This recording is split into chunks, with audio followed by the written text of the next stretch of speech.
Buddy, it's 1:01 p.m. Welcome to the Calaveras County Water District regular board meeting of Wednesday, November 15th.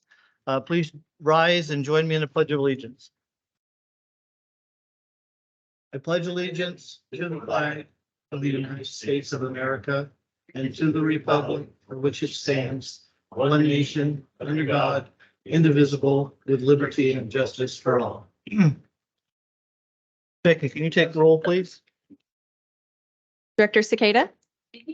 Director Thomas. Thank you. Director Underhill. Here. President Ratterman. Here. And Director Davidson is absent today. Okay, item 2 on our agenda is public comment. At this time, members of the public may address the board on any non-agendized item. The public is encouraged to work through staff to place items on the agenda for board consideration. No action can be taken on matters not listed on the agenda. Comments are limited to 3 minutes per person. Do we have any public comment today? Come on up to the microphone, please. And if anyone else likes public comment, just be ready to come up behind him. Okay, welcome. Hello, my name is Justin Downing. Last month, I asked for a variance in the policies to be disconnected from Calaveras County Water Services. And I was informed that I need a $3,500 deposit in order for you to even look at the variance. So today I'm here to ask for a waiver of that $3,500. The payment for this utility that I've never used is already a financial hardship for my family. And I'm not financially able to put up a $3,500 deposit in order for you to look at it. How do we handle that? Well, yeah, it's not on our agenda today. We really can't handle it from the board level. But I'm gonna guess that you've been in touch with someone in staff and Michael. Yeah, we have been in touch, not me personally, but with other staff, and we can put this, we can agendize a discussion of how to handle that at the next board meeting. Okay, So in the meantime, what happens? If we're looking at a Well, we'll month, continue to work on options at the staff level. We'll be in touch with you for sure. Thank you for your time. okay, thank you. Then that next we'll board follow meeting, up on it. next board meeting is gonna be in December, but I think probably the second week in December. Thank you. Thank you. Randy? Yeah, I'm Randy Scheid. It's my wife Jennifer. Hoping for 3 minutes if that's possible. Yes. Want to talk about the policies that CCWD has for assessing commercial properties and businesses as it pertains to EDUs and sewer. We had an assessment done on the building that we moved our business into. For 22 years, it was using one EDU for its sewer. The cost on that was approximately $10 every billing cycle. After the assessment, it went up to 4 EDUs.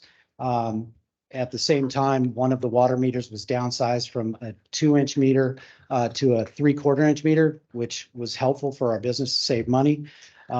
What we would like to see, I know the policy is you only do an assessment every 2 years.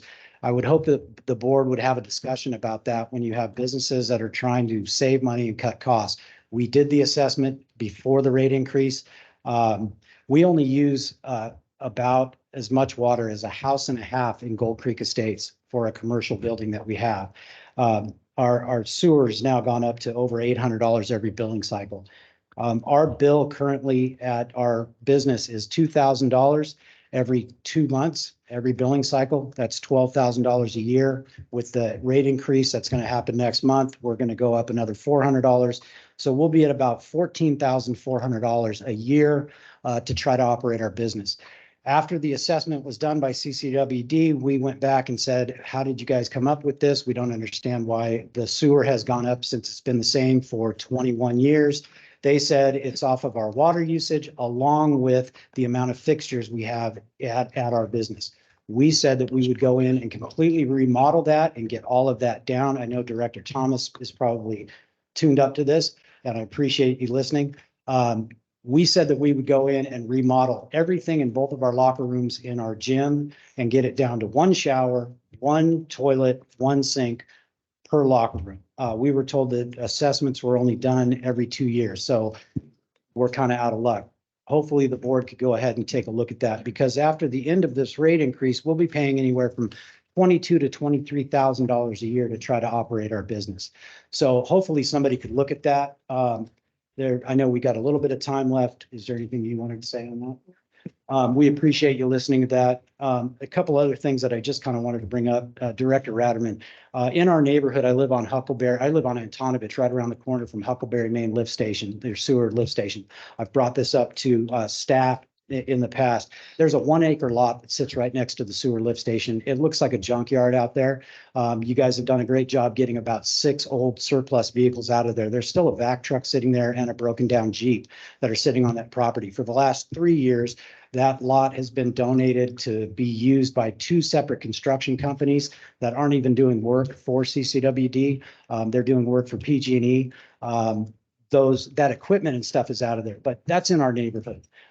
It's an eyesore. All you need to do is get rid of the vac truck and get rid of the Jeep and maybe get some privacy fencing up along the front of it. There's privacy fencing in the back. I don't know why. There's a creek back there. But it is a pretty big eyesore. So I was hoping maybe, I don't think you'd like it if it was in your neighborhood. And then the third thing, and I won't take up any more time, I think I'll get done in 3 minutes. With the rate increase, I know that you guys were talking to the public and management was talking to the public about cutting costs and saving money. I think I'm correct in saying that the ratepayers own the vehicles and pay for the vehicles and the fuel that's used district-wide. I don't know why, and if it is in a certain person's contract that they get a commuter vehicle to use to drive from the Rancho La Quintana area to this office every day. That's my vehicle that I pay for with my ratepayer money. That's my fuel that I pay for that goes into that vehicle. And if it's in their contract, I think you guys should maybe look at that and, have them drive their own vehicle if you want to save money. I think there's 3 people in management that actually have commuter vehicles, but it's kind of a tough one when neighbors and people look around and see this thing parked in somebody's house and you guys want to save money. That's about it. The rate increase is $400 for us next month. Unfortunately, we have to get back to our business now, and I've got to let our one employee know that I've got to cut a few hours. That sucks because she has a water and sewer bill to pay also. Thank you very much for your time. Thank you. Thanks, Randy. Michael, can we make sure we agendize, or Scott agendize, to Just- revisit the EDU Yeah, on that situation first- again? On that first one, what do we got going on? We'll follow up on that. It's probably an engineering committee discussion first. Okay. But yeah, we'll bring it back. At the engineering committee, don't you have him invited to come to that and talk about something else? We have another issue, yeah, that Randy brought up previously that we'll be revisiting as well. Or are we having an engineering meeting I this month? think it's what did we decide? January 2nd, January 3rd? And they're not having one in December then? No, they're usually every month. Okay. Okay, thank you. And one more other comment for the gentleman that's looking for the, the fee for disconnecting, would that be going to the engineering first at all? Because looking at, or is it just gonna come to the full board? Good. We'll probably bring that back to the full board. Okay, we can do Yeah, we that. just said we're gonna bring it to the full board next meeting. Yeah. So if Yeah. that's changing, okay. Thank you. I just All right. wanted to make my notes. okay. Go ahead. Next, public comment, please. Yes, good afternoon. My name is Jake Iman. I'm representing Northern California Power Agency. Just wanted to introduce myself to all those who I may not have met.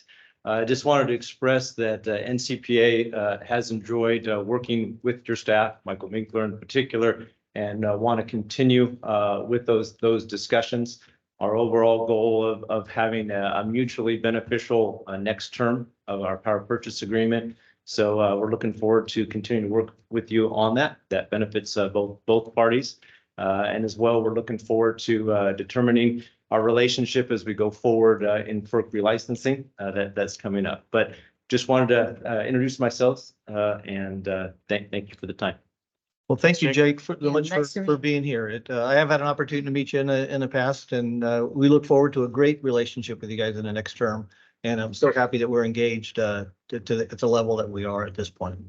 What's the date of the next barbecue? Yeah, that's what I said to him. Third week in July. Thank you. All right, thank you. Thanks, Jake. Good to see you. Any other public comment? Mark? Yes, Mark Rincon, your district engineer. President Radaman, I'd like to introduce our new engineer that's on our staff here. Oh, And yay. yeah, so he came Welcome. to us from Tuolumne County Public Works. And he's got quite a steep learning curve in terms of getting to know our water system here. But just wanted to introduce, this is Juan Maya. And Juan, if you have a couple words to say. Sure. Well, I'm really happy to be Well, here. welcome on. Thank you. Thank you. Nice to No, meet you. no, go ahead. Oh, no, I just want to say that I'm really excited to be here. It's my third week and it's a great team and there's so much to learn. Looking forward to it. So Awesome. looking forward to seeing Over, you. over at Tuolumne, did they have to shut down Public Works when you left? Not yet. Thank you. Any further public comment? Francisco. Francisco. Francisco de la Cruz, Valley Springs. Thank you. And a couple of things. I don't know how to properly agendize or get regular reports out about progress on several fronts. I try to keep up with publications put out by External Affairs and all that, and I know that's a growing thing. But one of the things that we're trying to work on is to get ready for some of the negotiations you all are having private discussions about. And we need to do some benchmarking. And I know that the organization is part of a larger water agencies organization. And I think some of you serve on some of those committees in some of the agencies that serve Calaveras County. I think if we could benchmark with those agencies on similar measures, it would help us understand better and help sell better what it is that we're trying to do cost-wise and employee to water treatment volumes, et cetera, just to get an idea, where are we? I mean, I know we have various locations, but for example, there's Utica and there's up there in Moke Hill. Everybody's got their own agencies. And in fact, I think one of the external managers is now at Utica, right? So there's a lot of, Jessica, yeah, Jessica. there's a lot of potential knowledge. Joe, So excuse me. we want to get better data to rely on so that when we give our opinions, they're informed opinions rather than assumptions or allegations or just wild accusations about what we think might be going on. So I don't know how to do that. I don't know what kind of relationship the board has had with the public when it gets into labor negotiations. If it's been strictly leave us alone, we'll take care of you, or here's what the union wants. I don't know. And I'd like to start shaping that 2 years in advance because I know it's not due until 2 years out, but y'all are already talking now. And we've got that need in our advisory committee to understand that issue a little bit better. So I don't know how to get that. Should we agendize that? The labor stuff, the metric stuff. I know there's progress, but I don't know what it is. And I don't know how to connect with it rather than just waiting every month for a committee report. I've needed something, a little more regular. You have two things going on. You're asking about the dashboard and then labor negotiations. Well, why That one I don't get. I follow up with you, Yeah. Francisco? We can talk, I just want to get a better idea of what exactly it is that is missing there, because there's, well, we can follow up on that offline though, and we can make Okay. sure you get the information you need. Basically, what metrics can be delivered now? What metrics are we working on? When will those be online? Are the three fundamental questions that I'd like to get moving on. So, because we don't know where the district is right now. I mean, I don't know how you guys are. Okay. So you'll follow up with Michael Oh, Michael, regarding yeah. those Yeah. three Those three. on the metric. Yes, Okay. on labor, we'll wait for you guys to, go to your private We'll stuff. have that discussion with Michael as well. If there's something that needs to be brought up or should be brought up in public way ahead of time of those negotiations, then again, we'll see if it comes to the board level. We're not sure whether the district needs to bring it to the board level. Got it. For negotiations are going to happen in 2 years, and they happen every 5 years at the end of that or at the end of that contract, whenever that contract ends. There's usually not a whole lot of discussion in between in the contract, but with that said, that doesn't mean that we can't Well- do that going forward. As you're aware, the community is a little bit up in arms about the labor contracts. They interpret it strictly as wages and benefits. And there's a lot more to labor contracts than just wages and benefits, Right. but that's where you start. The sooner we get our arms around what the facts are, the better discussions we can have and avoid all of this rumor mongering and waste the people's time. Because that's what I think will happen if we keep going on this kind of a basis. Okay, Thank you. thank you. Thank you. Can Francisco, regarding anything to do with the dashboard, also not just work with Michael, but if he has any recommendations, he could also be in contact with one of the two He could- committee members, you know, for the, Yeah, we usually bring that to the external relations committee. right. Yeah, but there's no meetings. 2 months worth of. Okay, any further public comment? Anyone in the room? Public comment? Anyone online, Becca? Their hand up? Okay, we're gonna move on to the consent agenda. 4 items, item 3A, 3B, 3C, and 3D. Looking for a motion? Move for approval.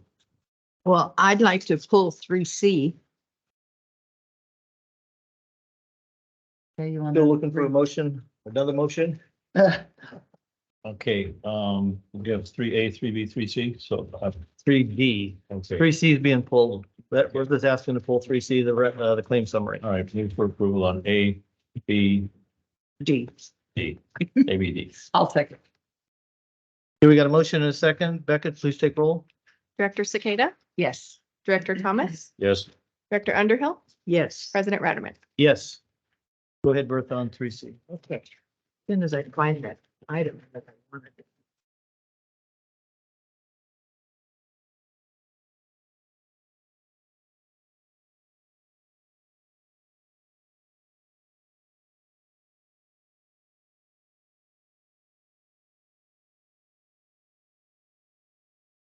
I'm embarrassed. I lost my paper clip. I have one for you.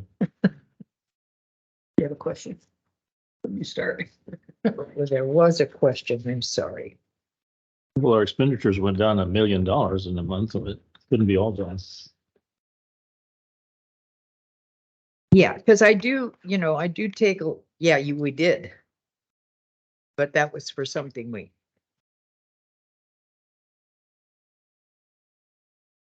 Okay, I'm embarrassed. I'm sorry. I can't find it.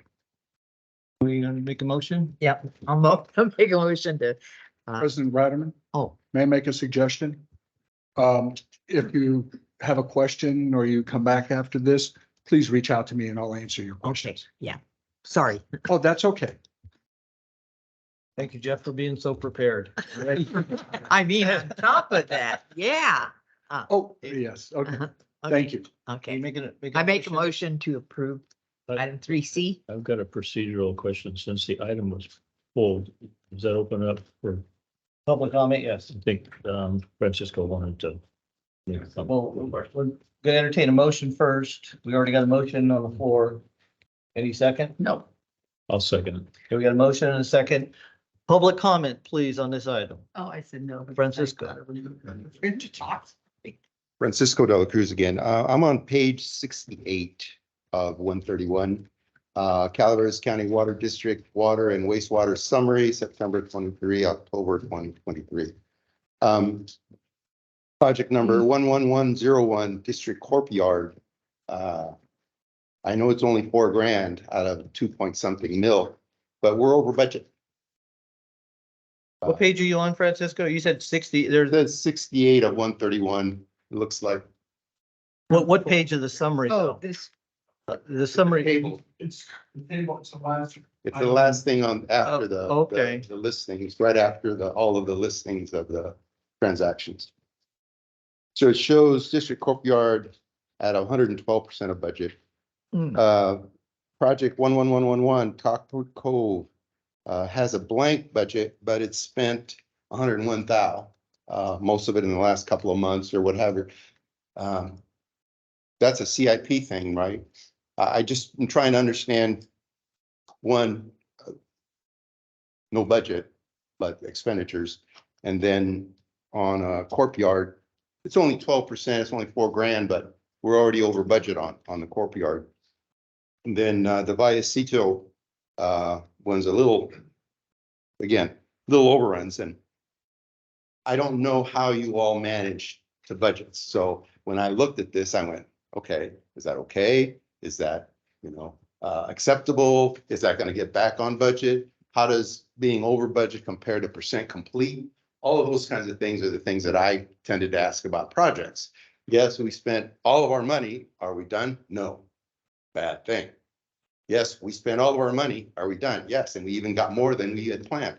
Good outcome. I don't know where we are on some of these projects, so I was trying to get context. Okay, so I think you've asked some pointed questions. Jeff Meyer? Yes, Mr. President. At our last board meeting, when we looked at the claim summary, when it was requested of finance that we put some type of accounting in there for the project budgets. And we talked about this internally.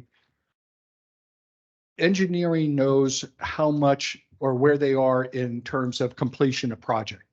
We only look at the budgeted numbers, and it's, as Francisco brought up, it's very difficult to look at a project budget and see where we are in terms of completion. And that I felt was better addressed in the engineering committee because they go through all the different projects and provide completion. All I was trying to attempt to here is showing what's been budgeted for the projects that we identified in the claim summary, what has been spent and where we are percentage of budget. Now, there are some budgets that, as he was pointed out, like the courtyard, there's still some cleanup in that area because there's some final things that happened after in this fiscal year. Our goal is once we get a better handle of some of the final items that we have to do, and I saw staff out there looking at the drainage issue this morning. Once we have a better idea, we will come back and provide a budget adjustment for that. And some of these, when you're looking at the Copper Cove Tank B pump station, I think, if I'm not mistaken, a lot of this is preliminary work that is done for preliminary engineering, some environmental that was missed in the budget process. But to keep it on track, they've gone ahead and spent some money in talking to Mark and engineering. They are taking a look at all their CIP projects, especially in lieu of the rate study. Remember that the study did not provide as much money as we were looking at, so we had to go back and take a look at our CIP program. That's something that's in the works, and we will be returning to your board with any adjustments we need to make to the CIP budgets. The other thing I would point out is those budget numbers are not annual fiscal year budget. Those are total project budget numbers. So they don't reflect what is budgeted for this fiscal year. So those dollar amounts are for the total project, which might, in all of these cases, are multi-year projects. Sure. One of the reasons one of the reasons I'm bringing it up beyond just my inability to, really get my hands around it because I don't have percentage complete, et cetera, et cetera. But there's some in the community that feel that monies have magically moved from one direction to another without explanation. And all of a sudden, oh, we can't finish this and we can't finish that and we don't have any. I go, look, I'm not going to try to unravel every financial transaction that's taken place the last 10, 15 years. We are where we are now. But I'm going to try to prevent from repeating the same mistakes that you think have been made in the past. And here's an example that, yes, it needs to be done. It wasn't budgeted. We spent the money anyway. Now you're going to have to find a way to report it, right? So it tends to mess things up if you start changing horses midstream when compared to traditional, project management, capital management practices that some of us are used to. I had a hell of a time getting my upper management to agree to say, okay, take 100,000, spend it over there and don't worry about it. Okay, we're gonna wrap this up a little bit. So I got your point. You've made a point. Okay, and I'd like to have this addressed by someone from. I mean, if we're well, if it's not part of our budget, Michael, and it's part of the CIP program, and it's a percentage of it is, and I know this is something that we do periodically, with projects. The timing of the project to be able to do this. It's the same reason that we don't, some of these projects that are within our budget, we're not going to finish on time. We're not going to spend the money this year. Right. We do budget adjustments because of that. An opportunity comes up to get something done, and it's a time to get that done. The people, it's lined up. I know we do that all the time. Very transparent procedure. We adjust our budget, kick things into next year. We've done it already since in this budget year several times. That I mean, that's been explained to me several times being on this board. In the mode of being transparent, can someone address that from staff's point of view? Is that what we're seeing here right now? So that's some of what we're seeing here. I think it's also confusing the way that is portrayed is the budget number there, like I said, is not what is in this fiscal year's budget. So that when it says it's over budget, that doesn't mean we're spending money that wasn't budgeted necessarily. It just means that over a multi-year construction project, it may have exceeded the total projected budget for that project. But within the fiscal year budget, we're still on track with what was actually allocated for a given fiscal year. So there's multiple, there's kind of different, I know we might be able to revise that table so that we can show more accurately what's budgeted for this fiscal year versus the total project budget. We do get into that, and as Jeff said, in greater detail in the engineering committee, where we break down the CIP projects in more detail. And that does happen, especially when it comes to the CIP, where we have the budget, and then we have things that come in under, and things where we need to move money from one project to another, depending on the source of the funds. And then we're always reporting those things back out to the board. That's always done, obviously transparently, and we report that back to the board. Well, you know what can I go ahead? Yeah, go ahead. What I kind of hear and what I'm looking at, moving the numbers around, that may be well and fine to make budget, but it's still, why are we doing that? I mean, like Francisco said, now all of a sudden, our district courtyard at 2.3, that's the total budget for the whole project, whether it's this year or not. To me, it's not irrelevant, but we're at 112% of what we projected that courtyard to be. So do we have more to do? Are we done?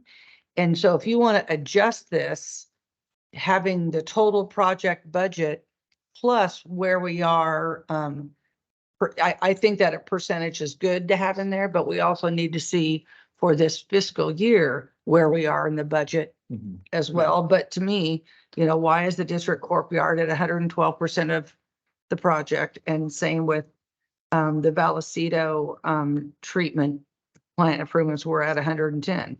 Is that project done? Do we have grants on that? You know what I mean? Yeah. So how do we get, I think this gives us something that perhaps raises more eyebrows than it does good. Yeah. Maybe, I mean, And I appreciate looking at Right. it, but and this is where we had the discussion last month, is that much more detailed information is part of the budget status report that we give to your finance committee and board on a monthly basis.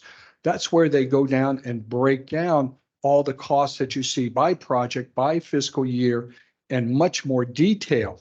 And when I brought that up, it was my understanding that you wanted just to have something separate in the claim summary that showed where we stand on budget versus actuals. And that's why I came up with this.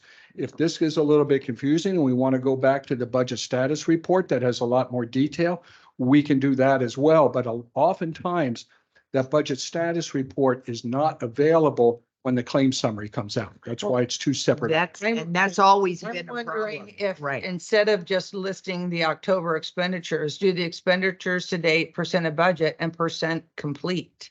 If That that's kind of more of a summary to say, okay, just give us a quick little picture, not all the detail, but gives us a quick picture, like on the 112% on the courtyard, if it was 100% complete, okay, we have overruns here and there, you know what I'm saying? And to me, looking at what was the reason for having October's in there. We want to know each month, how they're going. I don't. see It was them tying that much. into the expenditures and the claim summary. Oh, So when you go Okay. through that claim summary and you see the projects, and that was one of the comments that was made, we wanted to know how those okay, I dollars see spent. what you were trying to do with it. Yeah. Well, with that being said, maybe just adding that percent complete would put a little bit more, is it context to it? Is that what I'm trying A to say? little more meat to it. And I am glad we brought this forward. This discussion is healthy. And everyone understanding, if we make a couple of tweaks to this, I don't want to see this go away, because it is, Yeah. giving us more information than we had. We did ask for it. And maybe some tweaks. Michael said he had some ideas for it, but yeah, let's keep seeing this and maybe a little bit more and you might have to get up here a little more often and explain what this is, but Sure. that- You know, that's I fine. enjoy coming up in front of your That's board. what you're here for. You know, and I want to make one other comment, at the last meeting. Well, either way, at the last meeting that I was in person on, I was asked to not ask so many questions on the. No, comments, you were right? asked to, if you're gonna ask that many questions, to at least give them a heads up the day before. Okay. That's the only And thing. That's what I the only want to thing. say is, I like being able to say them in the public, just because one, it opens it up in a consent agenda for the public to be able to ask questions, and this was a very important question that got asked, I think, so. I agree. Okay. Bertha has a question. Yeah, will you bring me up to speed on the renovation? We didn't even, Copper Cove Tank B renovation? That, anything in as far as the status of the project, I got to defer to engineering because I look at it from a budgetary standpoint, Right. not from a percent completion and so forth. But if you want to ask Mark, I'm sure he's. But wait a minute, but you're missing, what's the total budget for that Copper Cove Yeah. thing? I mean, you Is should that have what you're that talking number. about, or Uh-huh. what was accomplished with that dollar amount? No. The fact that there's nothing. There's nothing in the budget. In the budget. Line. And I think part of that is when we started the budget and formed the CIP budget, obviously there's changes to it. One of the things, and I want to go back to the courtyard, we thought when we prepared that budget, which was back in the springtime, we thought we were going to be done with the courtyard. That's why we didn't add any more money into it, and it's minor stuff. As far as the Tank B pump station renovation, I believe that project was scheduled several years out, maybe a year or two out, but they had to get on to the environmental and some of the pre-engineering, pre-design. And I think that was, I'll take blame for that we didn't include that in the this year's CIP project budget, because we were lining up that budget, the current CIP budget, with what we were looking at the rate study. And CIP budgets evolve over time. And that can go on me, and it was not included again in the budget, but we were going to go back once we reevaluate all the projects and come back to your board for budget adjustments to show where we are on the budget, what the work is needed, or what work is needed, and where that funding is coming from. One of the statements you made, Jeff, was the fact that it's been an item over several years. And so how do you put your arms around that? The The project? the Copper Cove Tank B renovation. What we do is I've got I can't say engineering, operations, finance, and the GM has looked at a 5-year CIP program and how we spread things out. And that was part of the rate model. When we had to move projects out of that 5-year spans to adjust the rate model, we're now looking at a 10-year model. One of the things that stand out to me though, also with this, the Copper Cove tank we're talking about, when we did this rate increase, this particular project was part of that, right? So Yes. The CIP, so am I just hearing? Different So, projects we're talking about here, right? Tank B the pump station renovation is not included in the bigger project that we have going on right now, right? okay. But we're so talking about two So let different, me go back here a second. two different projects, right? was this project included in part of the rate study that we just did this increase? Yes, so but what you're talking about is replacement of that redwood tank, which is different than this. Copper project, Cove right? Tank B pump station renovation. Right, but correct me if I'm wrong on that. That is not the same as tank B replacement. It's PBI. They eliminated the pump station at B and we're doing the pipeline instead. So that's actually an agendized item and we're doing budget adjustments for that today. How's it relate to the 48,000 in expenses though for October? We're doing 50% design on that project. We just got the drawings from PBI. He's actually online if you have some questions about And- that. Oh, okay. And But so, that's a separate agenda item, but the Separate. tank B replacement project is a different project. That's a much larger project that we do have a project budget for and is underway. Yeah, we have- and so this 48,000 will be moved over to that budget? But I guess I'm wondering why we don't have do you have a budget for this that's listed in this report? You just don't have it inserted because we haven't adjusted it yet. Is this a new item, a new project all of a sudden that we didn't talk about in the rate study and the increase? I'd have to double check, but I believe that it's a project that's there. But since it was out in for future years, I did not include it. In the Because rate it's a increase? I believe it's in the rate study. I'd have to double check that. I don't have my laptop Michael? with me. Is it in the rate study? The The project. Tank B renovation. Yeah, What I have The pump here station. in this report, yeah. And, I believe so. I'd have to go back and double check, but yeah, I think so. well, I Well, would I hope think, so. I don't know. We need to look at how We're that. spending money on it. How the scope was different from the tank B replacement and the tank B pump station. And perhaps we renovation. need to So- revisit spending $48,000 without the board's approval if you're making changes. I think one of the things that we need to kind of unwrap or unwind here is that what's described as a component of a broader project at the Tank B site. What's described as a pump station. There is a pump station there. One of the things that we need to understand is these expenditures associated with just renovation or replacement of the pump station, or is this associated with the broader project, which Kevin talked about is also on the agenda for today to talk about from the perspective of tanks. And so we're interweaving components of a broader copper project that I think it would be helpful if we understood where those money were coming Did from. this 48,000 go to PBI? Is it, and then could Carl, when he gets on, discuss it a little bit later when that item comes up? Or can we put this item into that agenda item and talk about it all at the same time when it comes up? I think you would, that would bear some fruit, I think. Well, Okay. a comment that I want to make is we just went through this horrific rate increase. And now we're doing something like this and it's making people go, well, what's going on? It's making me what's going on. If this is part of the rate increase CIP and maybe it's mislabeled or whatever, but spending, $50,000 and then coming to us and saying, oh, we had to do this today because we wanted to get the environmental study started. I get how important that is, but with what we just went through and how the public doesn't trust any of us, especially all of us sitting here, we shouldn't be doing that at all going forward. Just my comment. Actually, I should be saying that to my board Yeah, members.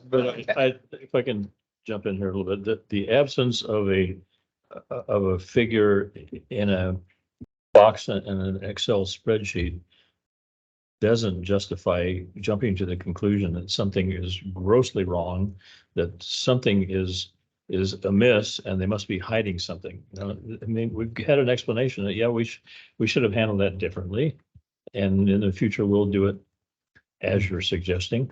Let's end the discussion, but I want to talk about the courtyard in particular. And maybe the fact that long ago, CCWD decided to set up these various committees, like the engineering committee, that I am very, very pleased and proud to serve on. And one of the most beneficial things that the district has accomplished in the last several years, frankly, is that courtyard. But Kevin, can you come up and answer a couple of questions? And maybe when we make these committee assignments, we tend to gravitate toward putting people on those committees that have a particular expertise. I mean, Jeff and I are the construction guys, so we're on that committee. And Kevin brings stuff to us, like Kevin, that drainage situation out there is completely different than it was 2 months ago. Yeah, we finally got that approved with the county. They have varying different requirements on drainage. Okay, things, so But so. that wasn't really a driving cost in this. I mean, there was. Well, no, don't, this is an interview kind of thing. You don't have Okay. to fill in all the blanks.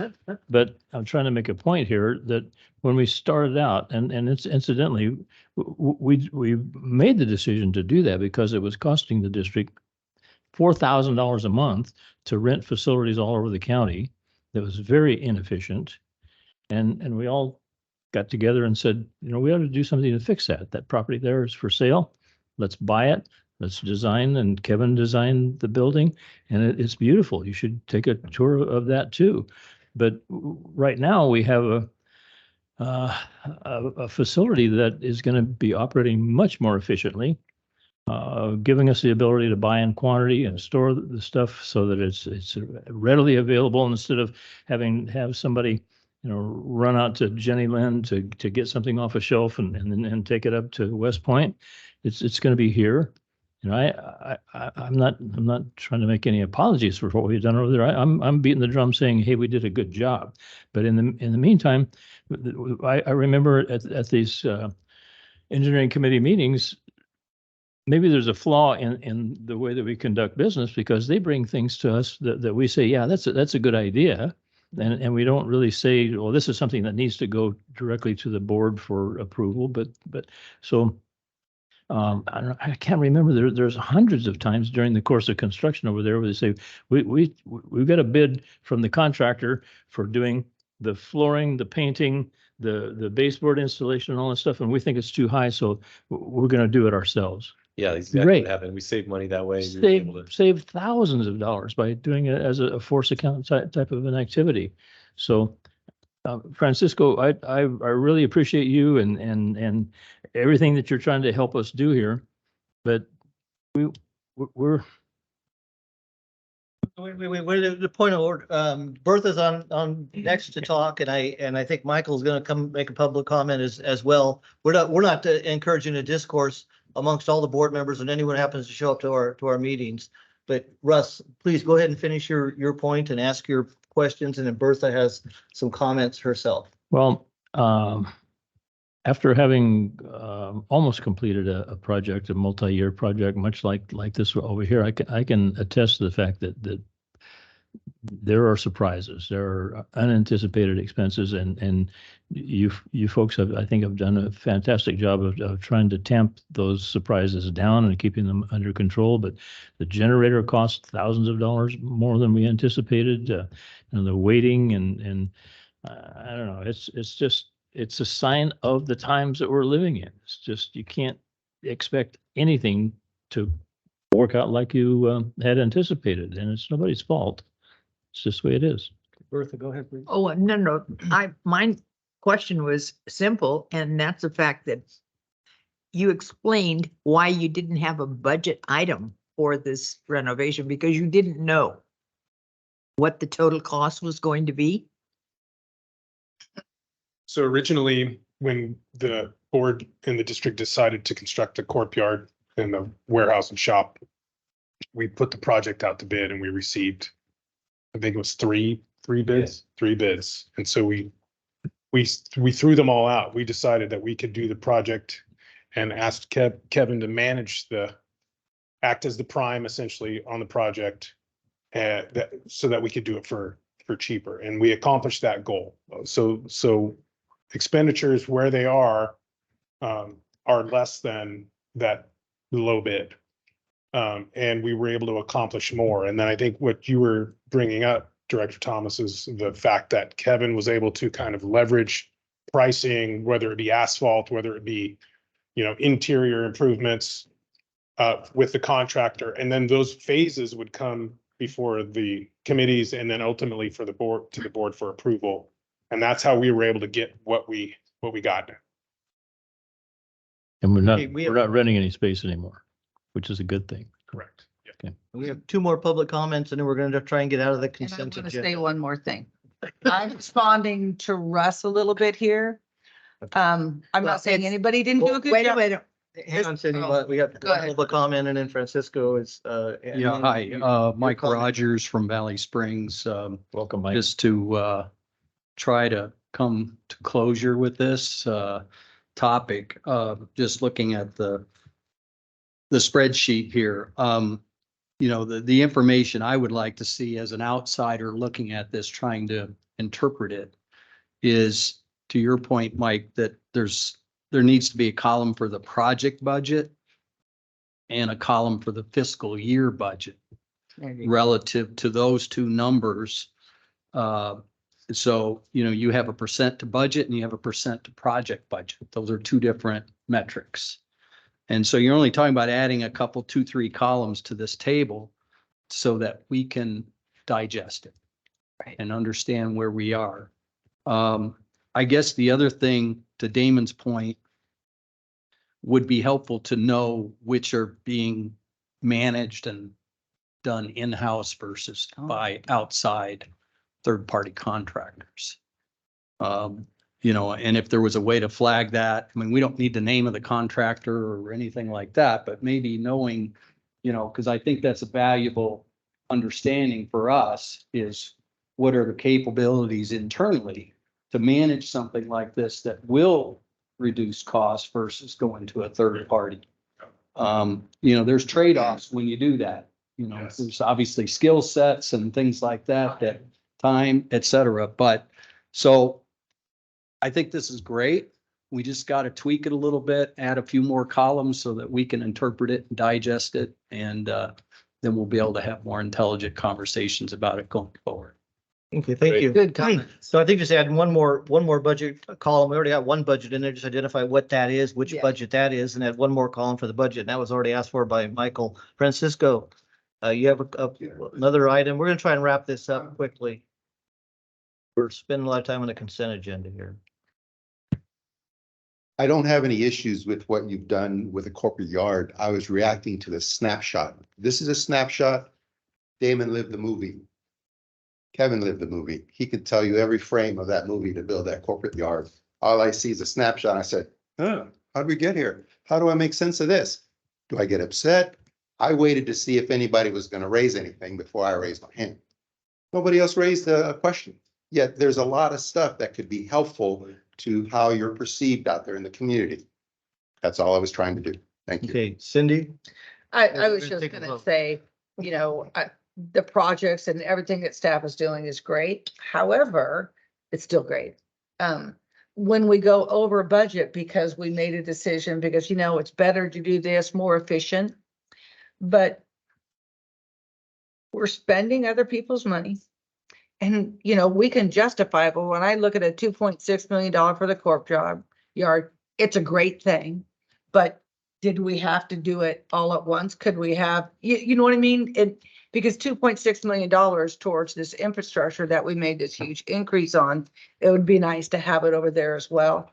I get that it's efficient. I think it's a wonderful thing over there. It's just with this increases, maybe we need to slow down in some areas and not in others. maybe. But if that means that we're going to have to pay more for it, Cindy, that's, Well, if you were at your budget and you only had $1,000 to spend and you needed 15, what would you do? And so with what we've done, we've increased rates. That's how we get our money. Doesn't come out of our pocket unless you're a ratepayer. Okay, I'm done. That was a good. Okay, Becca, can you take roll call, please? Director Cicada, Yes. Director Thomas, You repeat the motion. Yes. We got a motion and a Yes. second on, I know what it was. 3C. Okay. Thank you for the humor. We get two yeses? okay, Director Okay. Underhill Yeah. yes. and President Radaman. Yes. All right, thank you, Jeff. Thank you. Appreciate it. Toughest consent agenda. You guys have no sense of humor. We won't see it till next month. Okay, item 4 on our agenda, new business, discussion action regarding acceptance of Evans Pass Redwood water tanks wildfire hazard mitigation project. Kevin, welcome back. Good afternoon. Okay, so I'm here to talk about this, a great project we just finished. It was the Redwood Tanks, replacement project up on Ebbets Pass. We replaced, 4, the Redwood tanks under the Hazard Mitigation Grant Program, where we get 75% of the cost share from the, FEMA and Cal OES. And then we also replaced Larkspur tank. As you remember, that's the one that had the rafters laying on the floor of the tank. So that one was well overdue. We had 2 contractors on this project. There was KW Emerson that did all the site work. And then we have California Auto Store. They completed the tank materials and the erection. So this project has been ongoing for quite a while now. I think the Cal OES grant was finalized in 2017, so it's been a while. Yeah.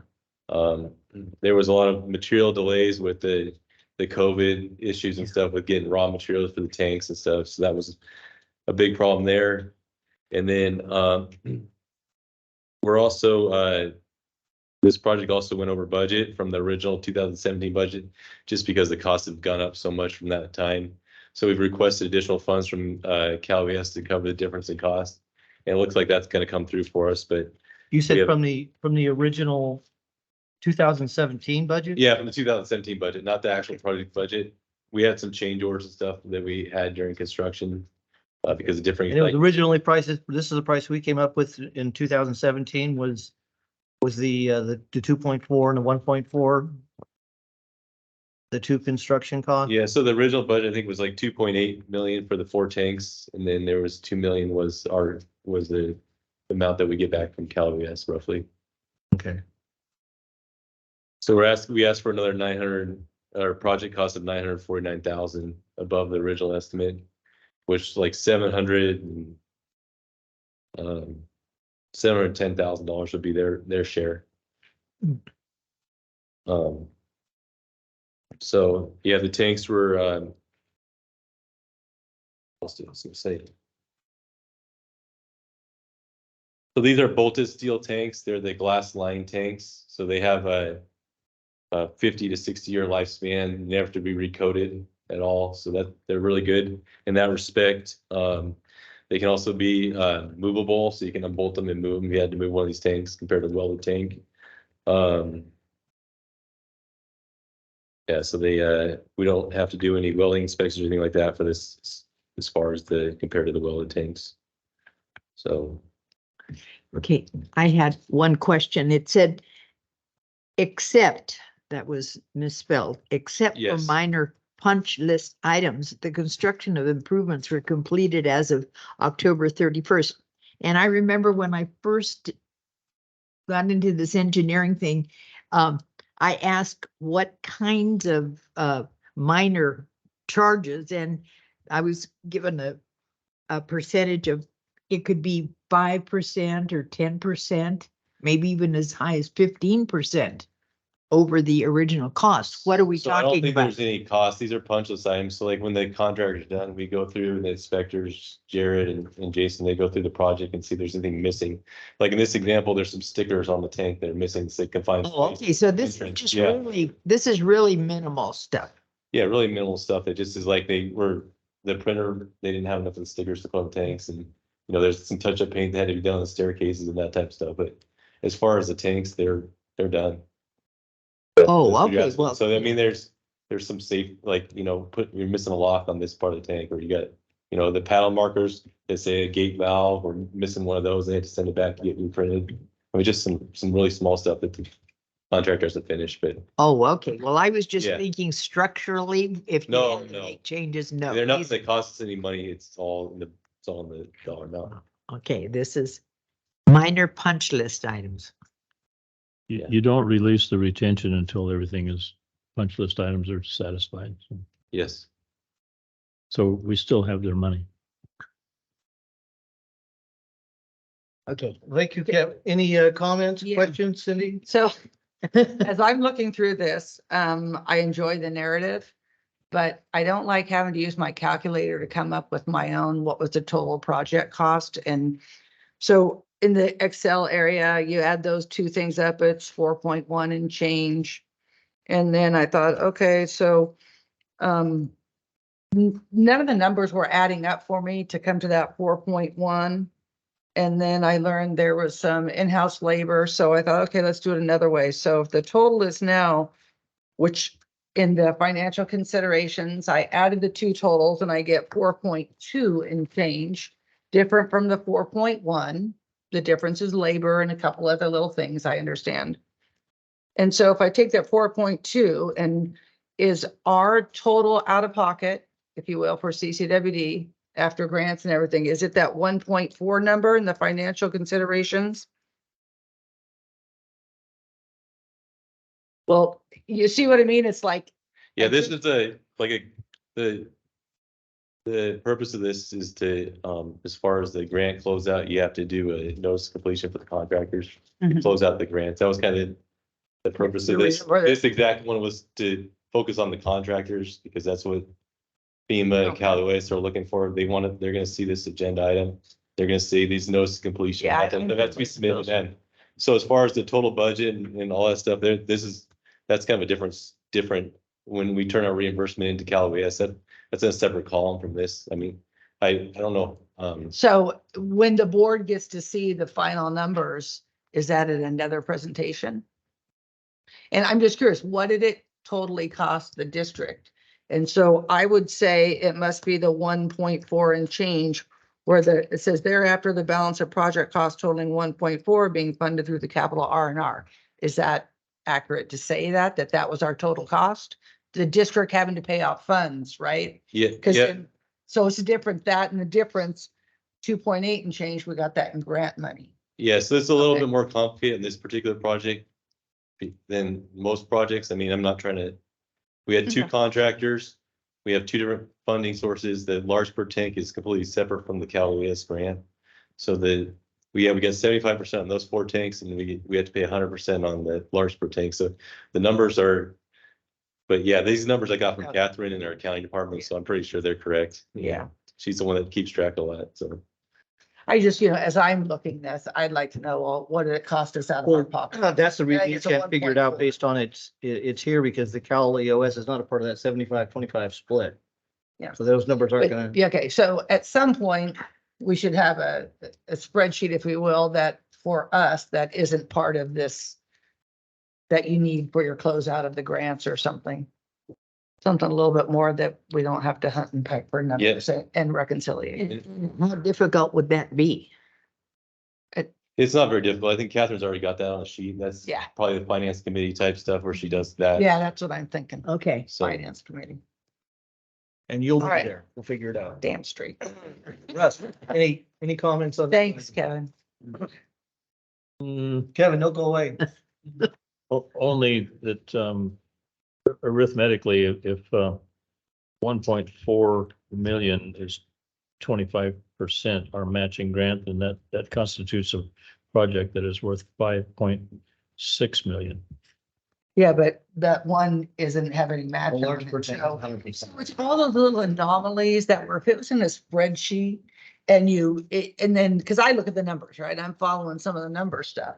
So I'm not saying anything's wrong. I'm just trying to do my due diligence. And we still have a little, Yeah. like I said, this job, we designed it and we managed it, so we don't have any consultant fees on the design. So this is the, But it's still at this Cost. point is costing the district $1.4 million in change, which is a good project. We need to have it done. But that's what I was just trying to get to the bottom of that. And that's how I'm assuming, which is not always the right thing to do, that's what it ended up costing the district. Thank you. You want a motion? Yes, Okay, I would like to make a motion or perhaps probably two motions. to confirm. We'll handle them separately. Either way. All right, first motion is for adopting resolution 2023 dash whatever it is. 59, accepting the Ebbets Pass Redwood Water Tank Wildfire Hazard Mitigation Project CIP number 11095. And then the other motion is that same same verbiage, but there's a CIP 110955A. So that's, I'll second both of those two motions. Okay, so we have two motions and 2 seconds. Matt, do we take 2 votes on this or pretty? Okay, we'll hold them together. Before we do that though, we'll ask for public comment. Reluctantly. Okay, we're gonna go ahead and take a, And can I say for Abbott's Pass, we are absolutely thrilled. Thank you very much. please take roll call. you get all the good projects. Director Cicada, Yes. Director Thomas. Yes. Director Underhill, Yes. President Ratterman. Yes. Thank you, Kevin. Appreciate it. This meeting is really dragging. That's because Jeff's not here. Yeah, we'll push it along. Okay, item 4B, continue on a new business action or discussion action regarding approval of contract amendment for PBI, Peterson Brewstad Incorporated Engineering Services during construction for Copper Cove Phase 1 and 2 Tank B and Clearwater Project. This is CIP project number 11083C. Mark, Yes, I, welcome back. thank you.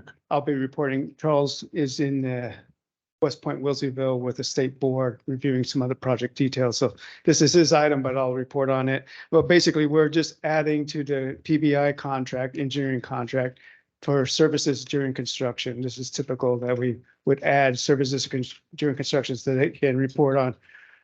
They can address RFIs and items such as that during the construction periods. And Carl, I believe, is online to address any questions you may have. And I know you had some predecessor questions also regarding this project, but basically we want to add 141,190 to their existing contract so they can help us during the construction phase.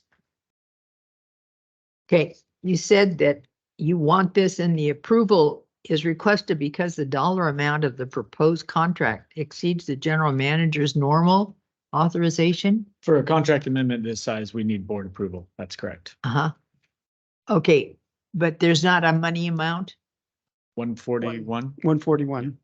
No, but it said the general manager's normal authorization limit. What is your limit? 100,000. 100,000. Yeah, so Okay, let's hear from Carl. I see he's still with us, just regarding a quick explanation or as long as it takes for the 141,000. Mr. Brewstad. Yeah, thanks, Scott. I'll go ahead and provide a quick summary for everyone. Can you guys hear me? Yeah, maybe get a little closer, talk up. Okay. Or we'll turn you up. So our original contract was for design services only, and we included 3 projects we were going to take through design. One of those projects, we've redirected some of those funds. The Tank B booster pump station, during our preliminary assessment, the group recommended a consensus with everyone involved that we would eliminate that project. And so those funds became available. And so the request from the Charles, when I was working with Charles Palmer, was to credit that and do an amendment, which reduces the amendment amount. So just the construction services, which include additional inspection support services, we're going to be closer to 300,000.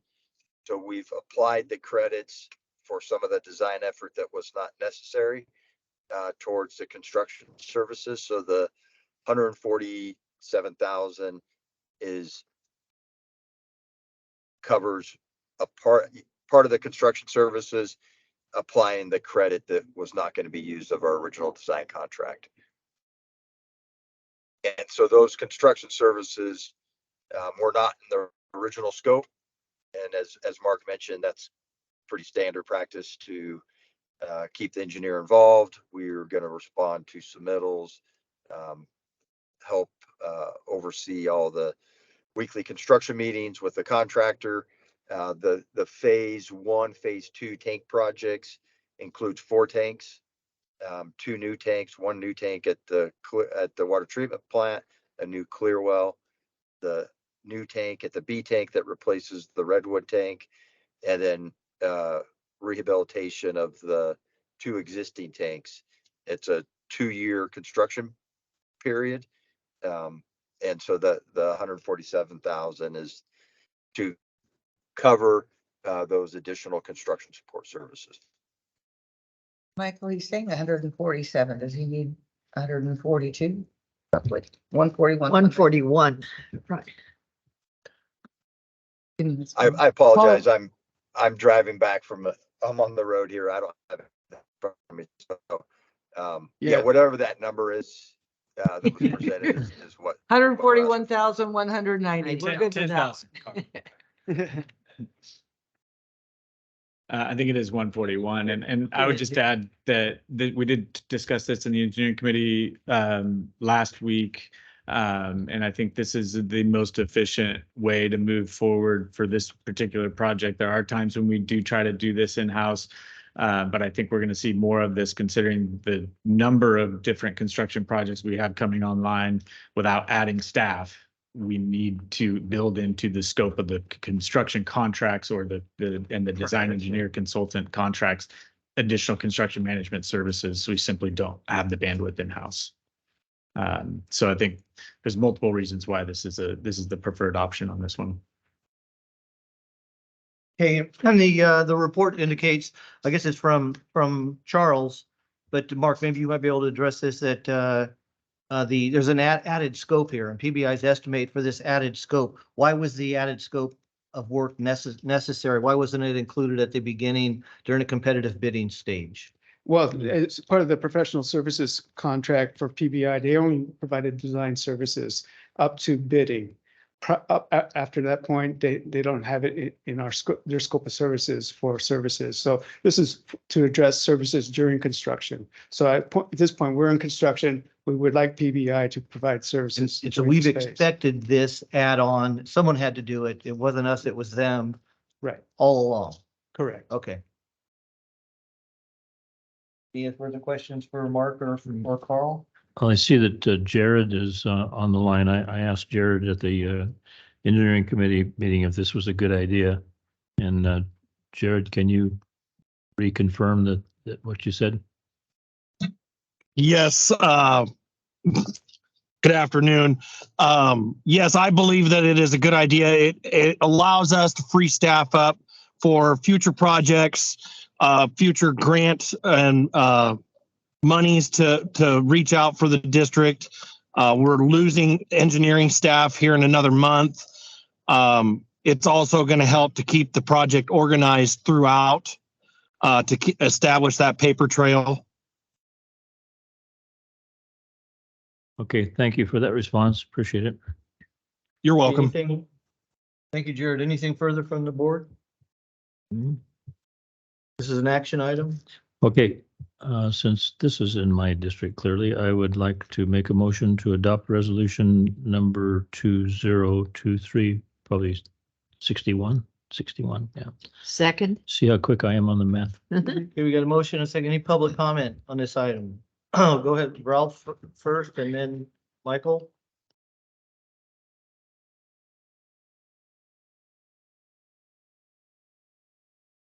Oh, good afternoon, board.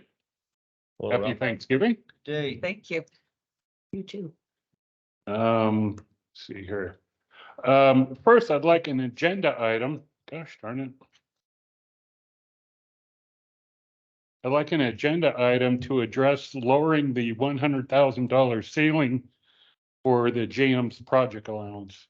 I think 100,000 is a little too much, especially after our rate increase.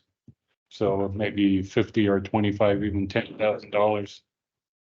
But if we can put an agenda item to address lowering that ceiling. Getting back to this agenda item, it mentions a 20-inch transmission main project is funded by a CIP loan of June 1st, 2022.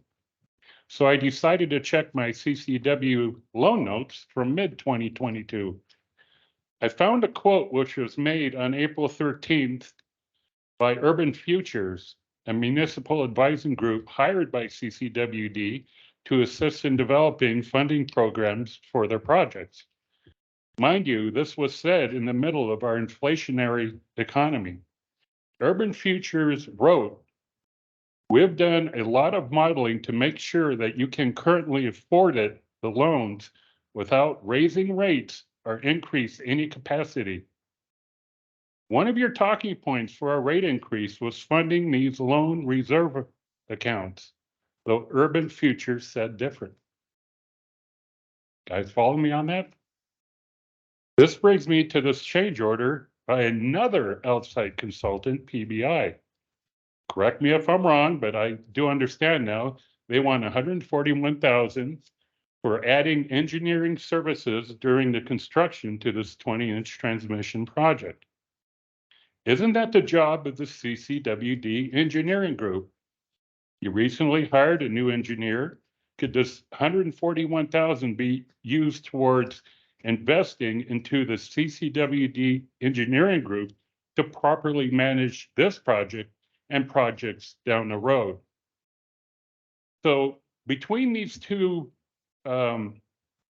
consultants, how much credence do you give these well-paid consultants? One said that we weren't going to have to raise rates through his modeling during the middle of our inflationary economy. And guess what? We raised rates.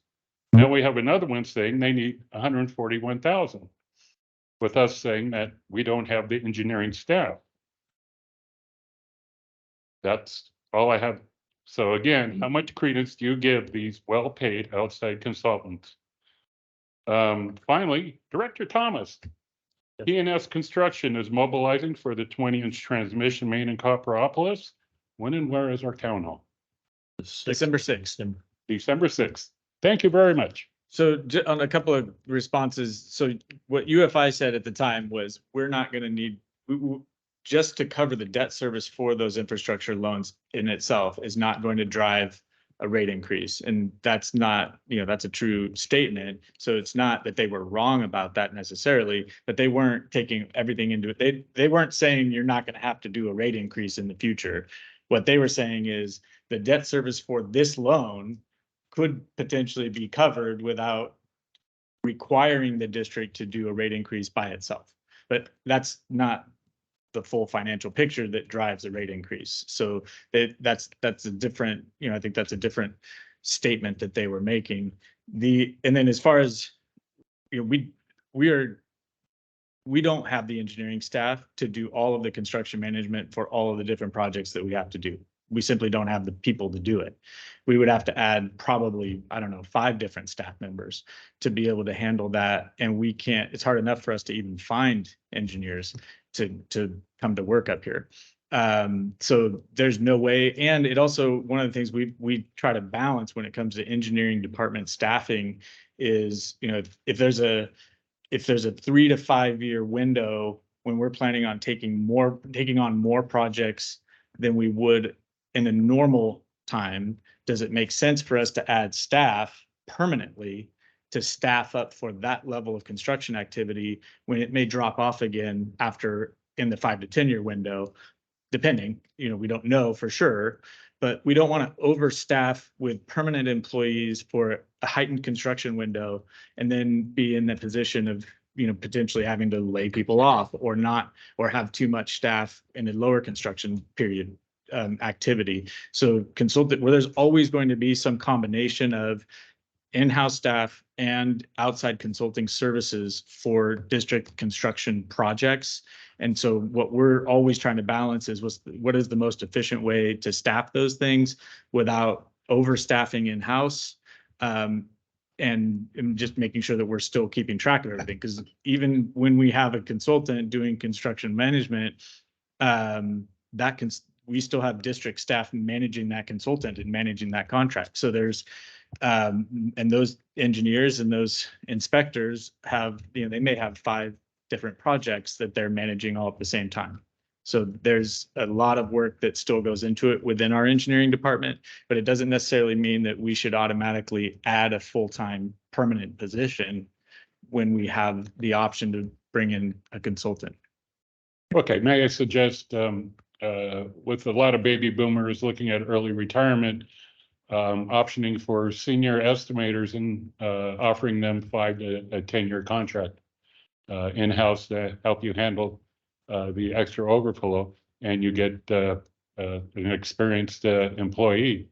That's just a suggestion that came to mind. Yeah, I appreciate the suggestion. And we have looked at some scenarios like that where we may bring on somebody that is contracted directly with the district as a contract employee or a limited term employee for construction management services for a particular project. There may be some of that coming within the next year. And so, yeah, we're definitely looking at that as well. There's going to be a mix of all of those things that we're going to have to employ in order to manage these projects going forward, because we have some other projects coming online that aren't even necessarily district managed projects or district driven projects. They're developer driven projects or other things that are driving those projects, but we still have to be involved in the construction management and inspection of those projects. And so we need to staff up for those as well. Okay. Ralph, I think that you probably paid attention to the item, the details in the item that we just approved.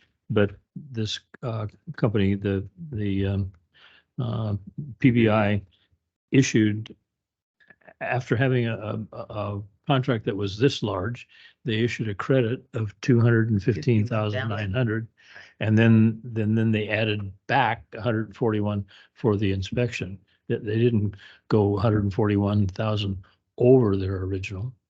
Well, they're asking for an extra 141,000. Not an extra. They reduced their contract by 215,947. They made sure. So that's for stuff that they didn't need to do. But the thing that doesn't really rise to the surface is when I asked Jared about, was this a good idea? I asked that question because I am aware that there's a significant project that Mozingo was doing that was designed by an engineering firm that Jared and our engineering staff had to work wringing their hands week after week after week, trying to figure out how to build what this engineering company had designed, because it was a flawed design. And my hope is that if PBI makes an error in their design and they're inspecting it, they won't charge anything for an adjustment For their error. Yeah, but anyway, this you had a question for me. Go ahead. That's fine. Thank you. Okay. Thank you. So we're, your last question. Your last question, sorry. So we have some outreach materials ready to start advertising for that town hall down there. We were just waiting to confirm the location and the Copper Cove HOA. The board has to act on approving the use of that facility down there where we want to do it.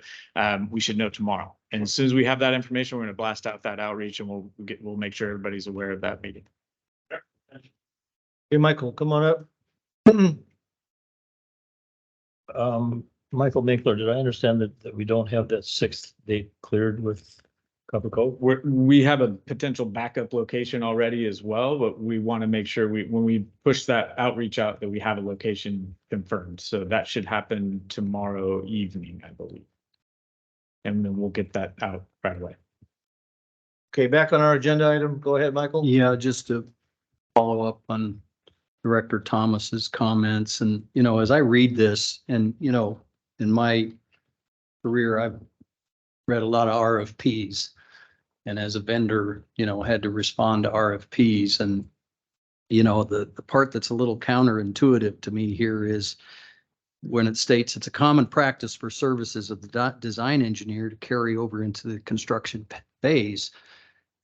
I would assume there's a line item in an RFP that asks for those services, construction, engineering services, and so on. And if you need a change order, then that line item would also be part of that change order. to request that additional services. This seems very kind of after the fact to me as an outside observer. And I would just ask and suggest that in the RFP process that we put a little more discipline into that in terms of what we're asking for up front, so that we don't have these kinds of surprises. I appreciate that the supplier is offering a credit for money's not allocated. Okay, great. But to me, in my experience, that's part of the RFP process. And if the supplier, engineering, consulting firm did not provide that information, then technically they're being unresponsive to the RFP. So. Yeah, there are different ways to do that. One of the considerations we take, and especially with this one, Carl mentioned it a little bit, this is not your typical engineering contract or design contract, because we had multiple different phases of a project that were included, and then we ended up not moving forward on some of them. So it was a tricky RFP to begin with, but we also like to make sure that we retain some discretion at this point in the project, because sometimes the design effort in and of itself is a 2-year work effort. Sure. And we may not want to commit necessarily to that same firm for construction management services, or for using an outside consultant for construction management services at the outset of the project. So we may want to not necessarily have that level of specificity in the RFP in order for us to retain some discretion on how we move forward once we get to construction. Sure, but this is common practice, but we don't always go this way. Okay, but as a counter to that, you can always choose to accept part of the RFP and exclude that line item. Yep. If you feel that you can manage it internally. There are different ways to do it. That's So, I get that, but I mean, I think in, developing an RFP, you certainly want to make sure those bases are covered up front. So, hey, at least you have the option. You can go back to the well if you need to. And I think that was the point that Mr. Thomas was making as well. So. I like that idea because you have a base bid and an alternate bid A and an alternate bid B, and everybody that bids the project has the opportunity to put their, you can compare and contrast. There's pros and cons. Sometimes you get a higher price for the bid alternatives than you otherwise would if it was either incorporated into the project or done as a change order later. There's trade-offs. There's multiple ways to do this, and there's trade-offs to each approach. Okay, let's just make sure we're disciplined in how we request the information. Thank you. Okay, thank you. We have a item in front of us. We got a motion and a second. Becca, can you take roll, please? Director Cicada, Yes. Director Thomas. Yes. Director Underhill, Yes. President Rademan. Yes. Could we take a 5-minute break before we? Sure, we've got a 5-minute break, then we'll go to new business 4C. 5 minutes, everybody. 5 minutes. Yes, I better.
Russ's cookie break is over.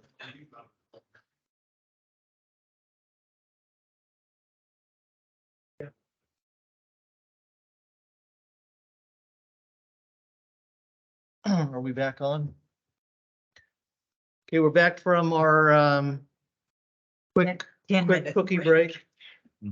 We're on a new business 4C, update on agreement between Department of Army and the Calaveras County Water District for design and construction assistance for the Copper Cove wastewater treatment plant project. Charles Palmer is not in the room. Mark, are you taking this item as well? Yes. Getting powered up back there with some coffee. Be joining us. Thank you, Mark. Yeah, it's just an update.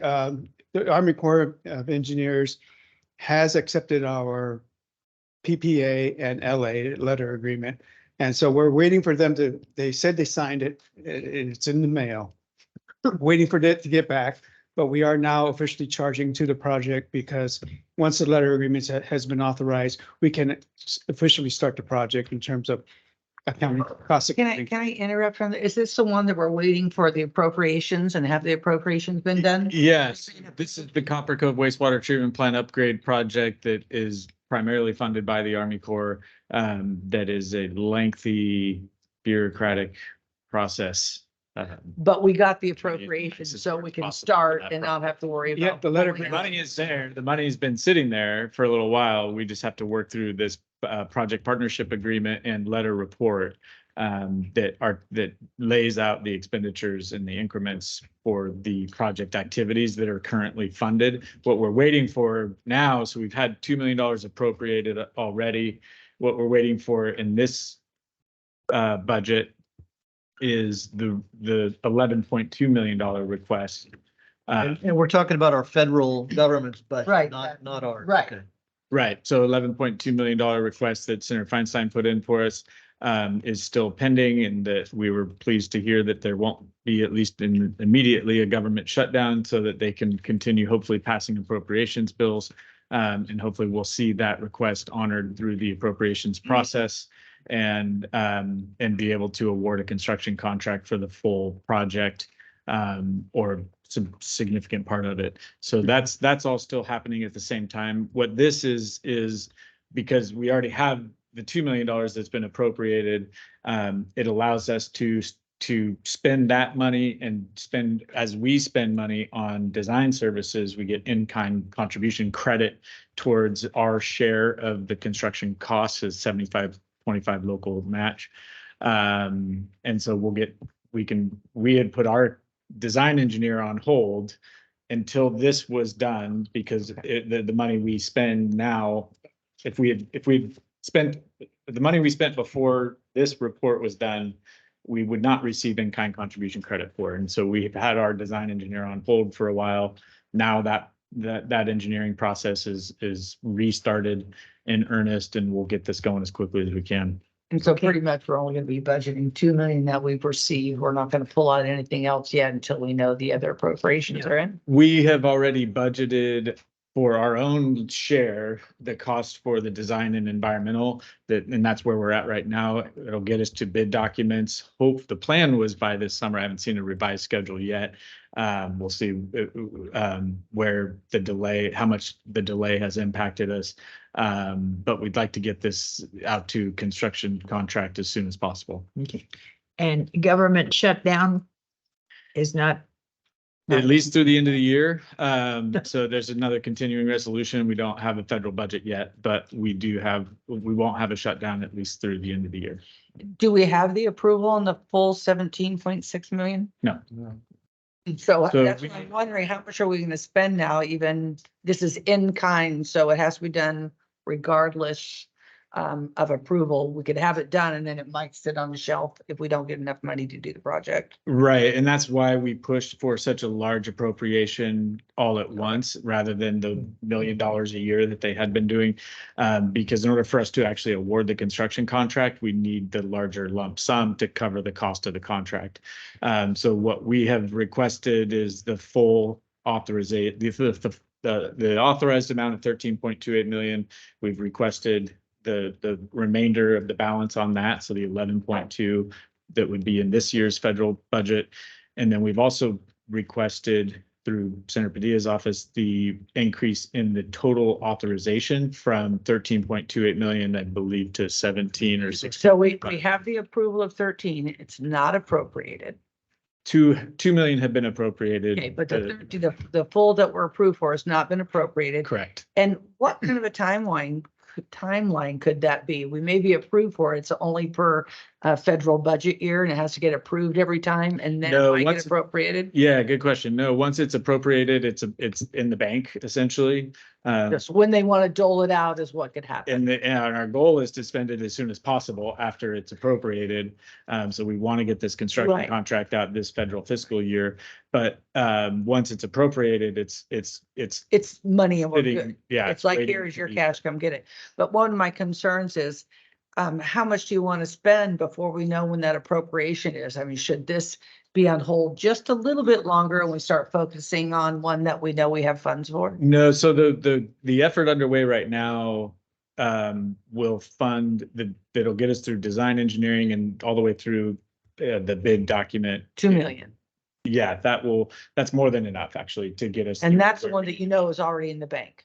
Yeah, They've that's money we know is appropriated that. already in the So bank. if you're only doing what's in the bank there, And that's all they'll actually allow us to do. They won't enter into a project partnership agreement for money that hasn't been appropriated yet. So the Okay. PPA that we have in front of us today is not for construction of the project. And- It's only for the amount that's and been I just don't appropriated. want to see us pulling money out of reserves to Right. cover some of our costs. That needs to go towards the other projects that are funded with. And it's going to be the Army Corps engineer that signs a contract with the project when it is approved. Right. So this not even us, it's So not the even us. signing the construction contract, the design and engineering, and the environmental, we have already, we have that contractor, or that consultant working directly for us, but we get in-kind contribution for our local share to the project for those expenditures. But for the construction itself, that will go through the federal procurement process, and the Army Corps will actually be awarding the contract. Well, I just want to make sure, no, we're not putting so many dollars aside here when we're not exactly sure. It could be 2 years from now before it gets appropriate. I'm just saying. Sure. So perhaps, I mean, we're gonna do that project, but maybe that's not the highest priority. Maybe there's another one, until we know when that appropriations, it's almost like we're spending money. We're counting the eggs before they're hatched. No, so we have to do this effort though, in order for us to get the bid documents, because really what the Corps wants us to see and what we've had to assure But them why would is. we want to spend money to get bid documents when we don't even know that when we're gonna get the money to support that bid Right, so document? and that's why we've pushed for them to increase the appropriation for this year by such a Right. large amount. Because But- we usually will not do that for this size for this program. Yeah. They usually only give smaller amounts. So 11.2, even though we're talking, that's pennies as compared So to the how much federal you budget, plan but for on this program. spending? How much have you planned to spend today on this project without knowing when the appropriation's coming? Are you spending over $2 million? So no, we have the appropriation for the work that we're doing right now. $2 That million. money has already been appropriated. $2 million, that's your budget It right will be now? less than that. It will Perfect, be less than okay, that. that's all I want to know. Yes. Okay, any further questions, comments up here? Hey, we have a obligation. Mark, anything further to report on this? Nothing to Well, report. this is right an now. awesome Just- project and, Of course it is. another work, if we get, well, No, you're right. I mean, this is an awesome project. We just have. to any make public sure. comment? But we're dealing with the Army. What could possibly go wrong? We're talking Federal about. government. Okay, Becky, we need a, No motion. I'll second. oh, no motion? No, Just Just information? information only. Okay. Oh, cool. Well, move on it. Would you get that money? Yeah. All right, thank you. All right, thank you, Mark, appreciate it. Good step in for Charles. Okay, we're moving on, off new business to our reports. Report on October 23rd, Operations Department, Damon, welcome. Hiking. Thank you, President Ratterman. Hello, Director Cicada. You. More adventures. The adventures continued in October. We'll just jump right in here. A couple items of note are tule removal project at White Pines, which we'll share some pictures, and just want to point out that the Jenny Lind distribution crew put repair clamps on 49 service lines in the month of October. This is all while the utility crews is out replacing service lines. So it's that twofold shotgun approach to service line repair and replacement that we have happening. All right, let's go ahead and move in here.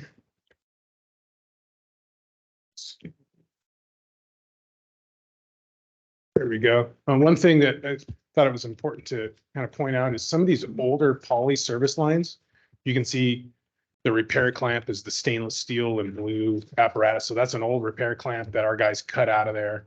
And they cut the service line out, but the service line itself, the black poly, is flaking away. So this is something new that we haven't really seen on any of these. You don't replace that black poly stuff? So, yes, we do. Oh. So that's what's getting replaced, but we haven't really ever seen it flake like that, which is kind of interesting. Normally it splits and rips and so flaking is kind of interesting. It's worth just kind of noting.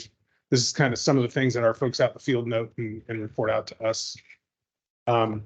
So the fact that our Jenny Lind crew's out repairing 49 service lines means that they don't have a lot of time to address O&M related work efforts on pressure reducing valves. So in this case, this is a pressure reducing valve where pilot control failed on Friedman, and you can see the velocity of the water in the image on the right.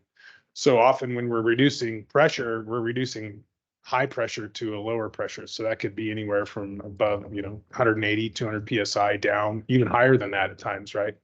So these are dangerous.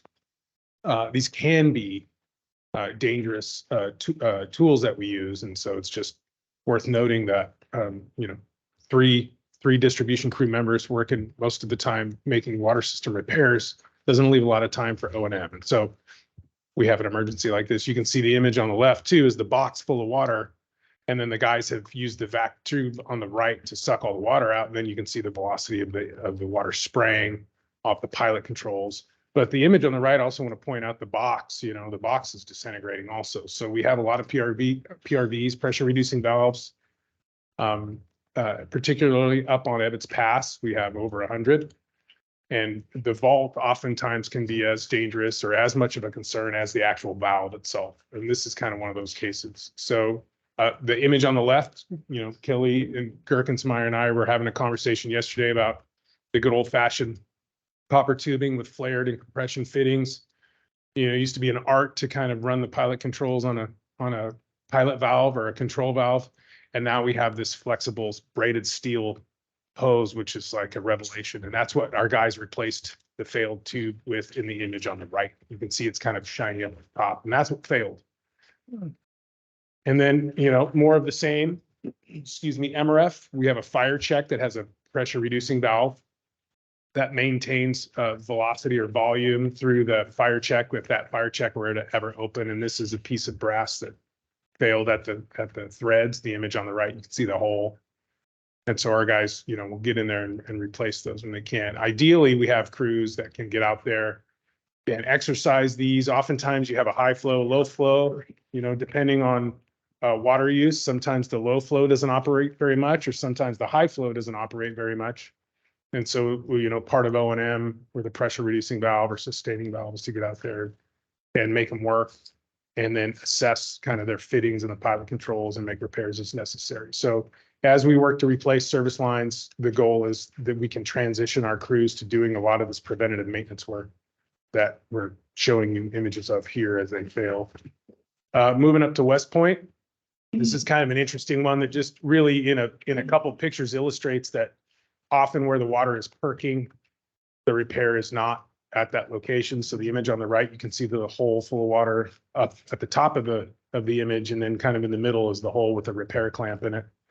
And you can see our operator has set up his workstation in the image on the left with a tarp so he can get on his knees and not get soaking wet. And a good old fashioned Folgers plastic can is always really handy when you have to bail out a hole. Well, you're saying. Can't say enough great things. You're about, reusing stuff. Yes, that's reuse. Thank you. Absolutely. An image of telecom and power mixed with water. So You can What could go see, wrong? right, so you can see a repair clamp on a water line right under, and I'm not sure, frankly, that could be calm a lot of times when it looks just like the water line in that area. It could be telephone, and then the bigger stuff can be, is contains Wonder if people power. complain their internet or phones. Right. So, I mean, and we run into these challenges throughout the service areas, up on the pass, over in Copperopolis, West Point, just an image of what our guys deal with. And then, you know, maintenance at their warehouse, replacing the water heater, do all that work in-house. Hats off to Doug and Scott Gretzmacher up in West Point, because they kind of handle everything up there. This is a great one that illustrates pressure on a water line repair. So this is a repair, service line repair off Cheyenne. This one in Canyon View, I believe it was also a service at the main, but this is the image.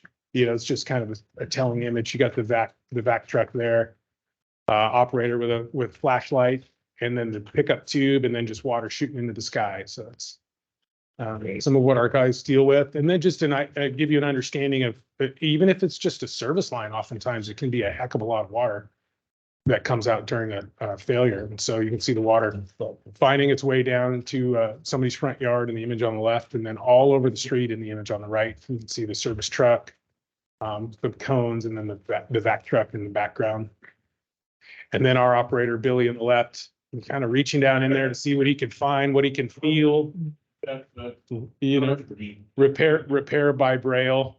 And then the image on the right, just, you know, how much water shoots out into the street. Don't feel bad. That's Billy's happy place, actually. He's happy as he can be right there. Yeah. But more of the same here. You know, we have service line repair. So the image on the left is pre-repair. The blue is actually the water line. And then the image on the right is post-repair. And then, you know, any number of telecom and electrical running below that. It can be quite the adventure. Fire hydrant repairs up on the pass. So the hydrant is knocked off. The bolts are there. The valve is still in place. So oftentimes, you know, this happens, fender bender, somebody takes the corner and kind of misses where they should have been and pops our hydrant off. This is the best case scenario for us. Worst case scenario is there's water shooting everywhere. So our guys can go out then and reestablish the hydrant. You can also see the image on the left. The clean out for the sewer line was also blown out there too. So we also get our collections crew involved to fix the failed clean out. And you can kind of see it poking up in the ABS in the image on the right. Looks like the right turn sign is pointing right at it on the far side of the picture. I've seen instances where people have had accident, maybe one hydrant and some, hide the evidence.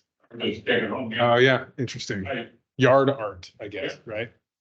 Yeah, that's terrible. Here's another one. You got it in your front yard, your insurance company gives you a better rate. That's true. Yes, that is true. Right. That's very smart, actually. I wonder if we'll see an uptick. I got one in my front Hydrant yard. theft. You know, anything's possible. Some of the stuff we see these days out, we're associated with our stuff. Can I buy one of the Right. broken ones? And so more of the same up on Lightning on the pass, and our guys get out there and reestablish the hydrant and grease it and fix it and put it back into service. Here's another service line repair on Navajo. Just kind of, this is one of the striking images for this one is you can kind of look behind the distribution operators there in the image on the left, and you can see the USA marks in the street. Oh, yeah. And then when you look at this image on the right, you can see just what's going on there in the image on the left. You know, you got a service line underneath, electrical conduit, telecom, any number of things going on, and you see all the red and orange in the image on the right. So this is really where it's super important to have a really close relationship with all the folks that work in the different utilities in your service area. And I know our folks do a great job establishing relationships and maintaining those with, you know, the PG&E guy and the you know, the telecom people. And so it's times like these where we have an issue that it's really important to kind of leverage those friendships and ask for help. And then you can see the repair made below the conduits there in the image on the right. And then the vac truck in action over the image on the left, kind of where the USA marks in white, and then all the orange and red in the picture there.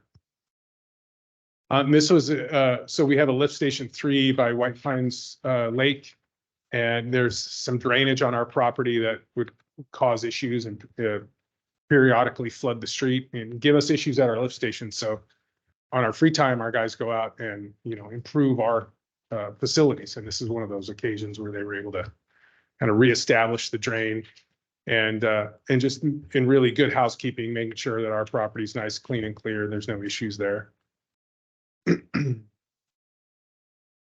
So here's kind of USA line locating to the extreme, actually to the responsible effort, so we've got folks that actually these are potholes. So when you talk about a potholing plan for a CIP project, or we need to go pothole X water line to understand where it lives and how it turns and how it is situated in the ground, this is what is entailed in potholing. So our folks are out confirming location of water line and then making their marks. And then in the image here on the left, marking and painting the blue water line right next to the green sewer manhole. So you can see that just how close that water line is to the sewer line. And it's kind of hard to tell in the image on the right, but you have blue marks on the road and then flagging that kind of illustrates exactly where the water main goes.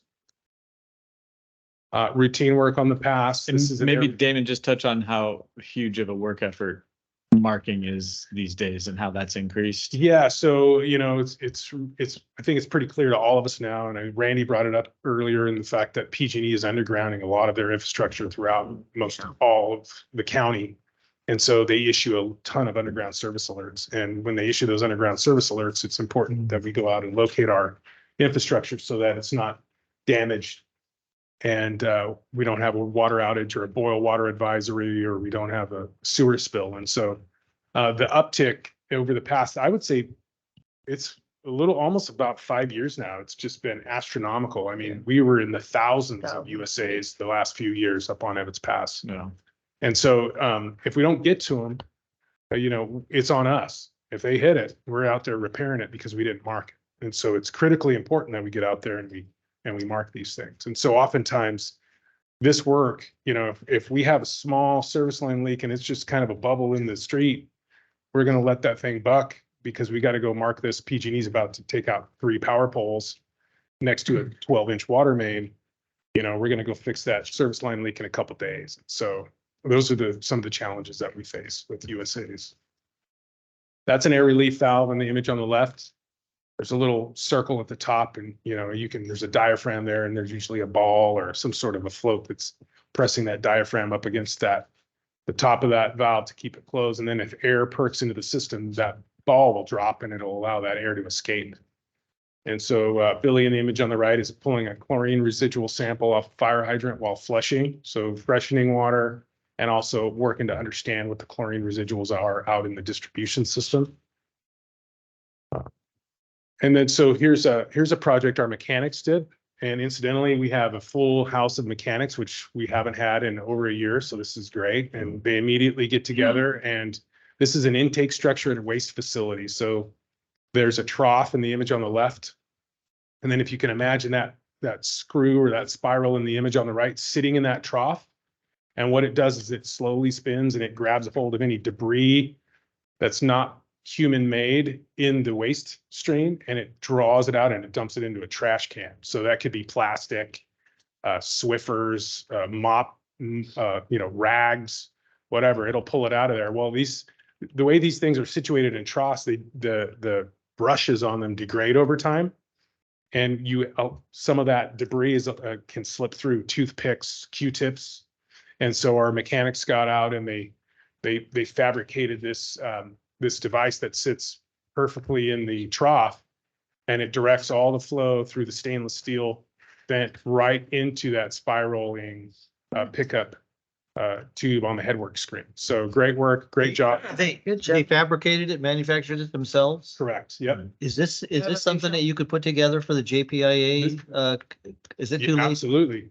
To We did submit, we submitted on some other items, but we can keep that in our back pocket for the Okay. next one. Oh, good. Yeah, absolutely. Have you been heard back from them I have on? not. No, I have not.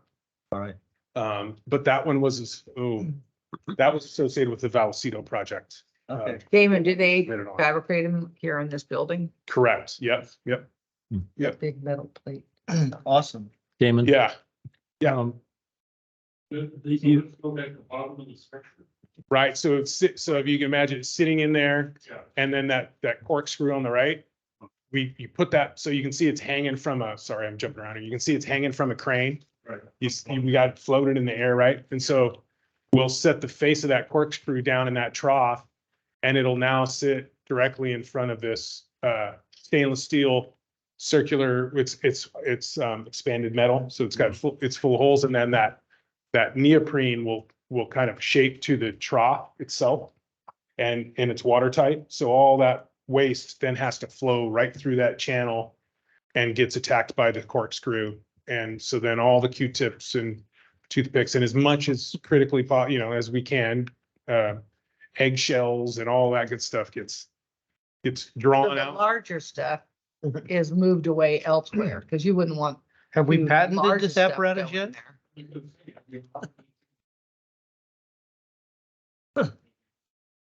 there. Great questions. I'll talk to our mechanical staff about it. Yeah. Yeah, because you want to sell that patent to pay for all the CIP work. Yeah.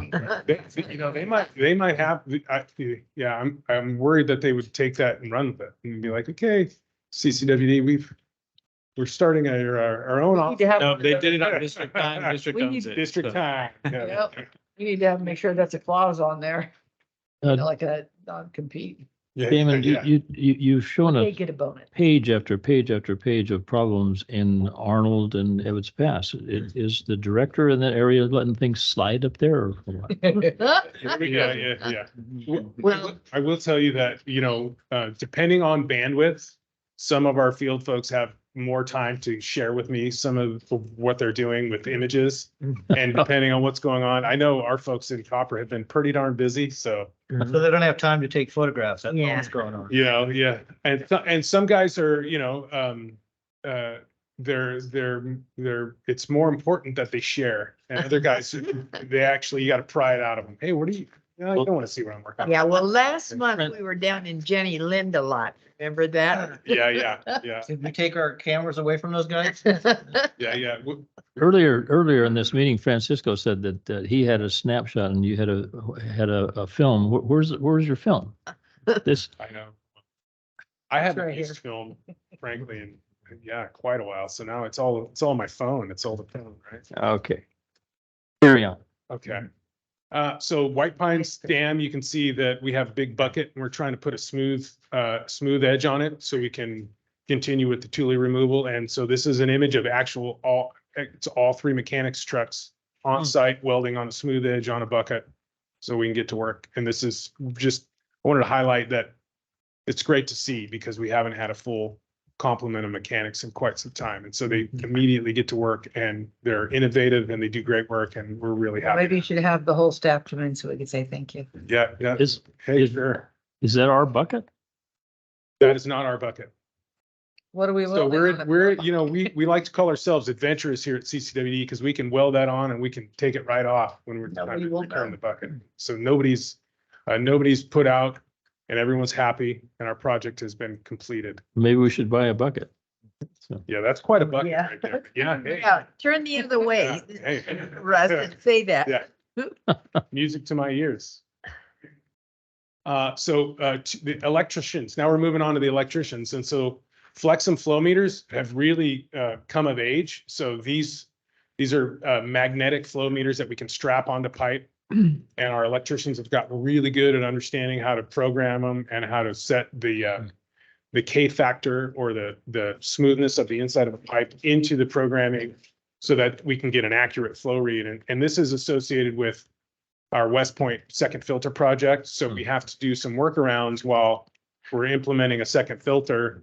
And this is one of those. For backwash return flow and pump station, we still need to understand how much water we're returning. It's a regulatory requirement. We can't return more than 10% of the raw stream as backwash water. And so our guys can go ahead and install a flex and flow meter and show the operator just exactly what we're doing. And we can continue to comply while also being flexible to a capital project. So hats off to our folks for their flexibility. This is an interesting one. Jenny Lind ozone generator tripped, wouldn't operate. Electricians arrive on site and there are actually internal breakers in the unit that tripped as a result of a restricted valve. So the unit tripped those breakers kind of as a safety measure. So we opened the valve's been repaired, and then our electricians are able to get back in there and replace those little tiny breakers there, like knife switches really, in the actual ozone unit.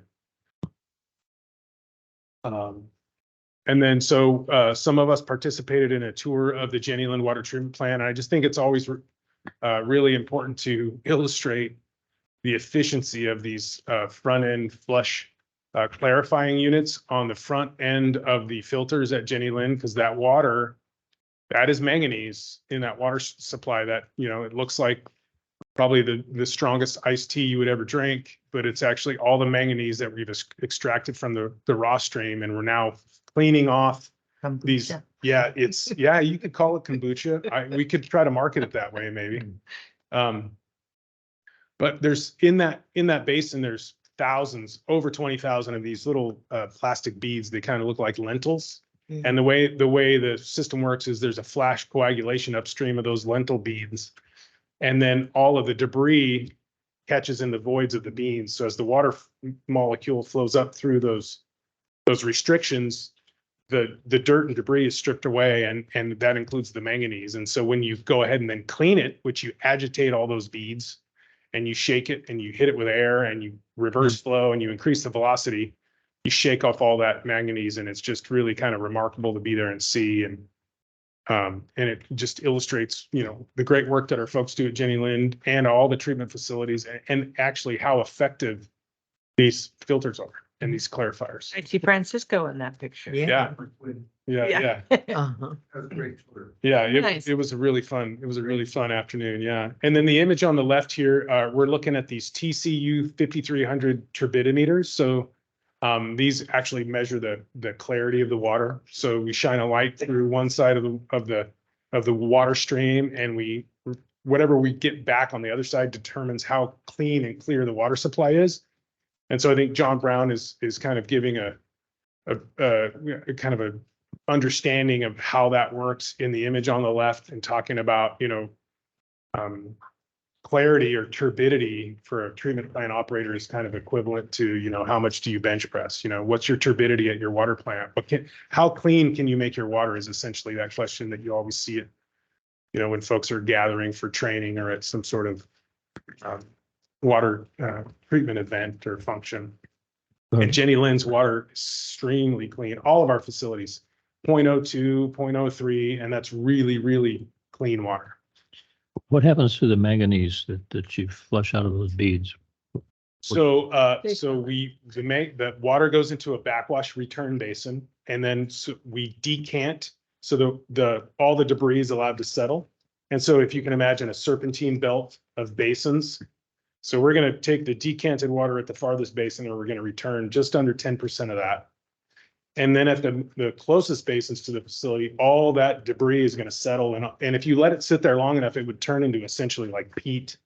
It's like you could cut it with a flat spade and build a house out of it if you wanted to. But what we do is we suck it out. It's still full of water. It's about 80% solid. And our collections crew members use the vac trucks to suck out the backwash basins when they get full. And then we have storage basins where we allow those solids to dry up.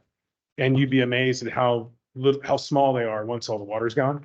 And then we scoop all that up, put it in a dumpster, and we send it to the landfill. Down to Kettleman City? No. I believe it's just through, it's not Sassoon where we send our biosolids. It's just literally into the dumpster. Okay.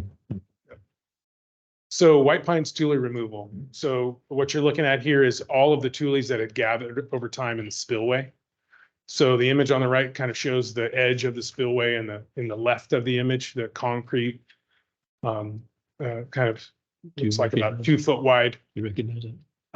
seam there. And so, I mean, I Still- can't say enough great things about the construction crew. They did just tremendous work removing these tules, and efficient and fast, so much so that our focus was really the tules in the spillway. This was a DSOD requirement. Division of Dam Safety said, you got to get those tules out of that spillway.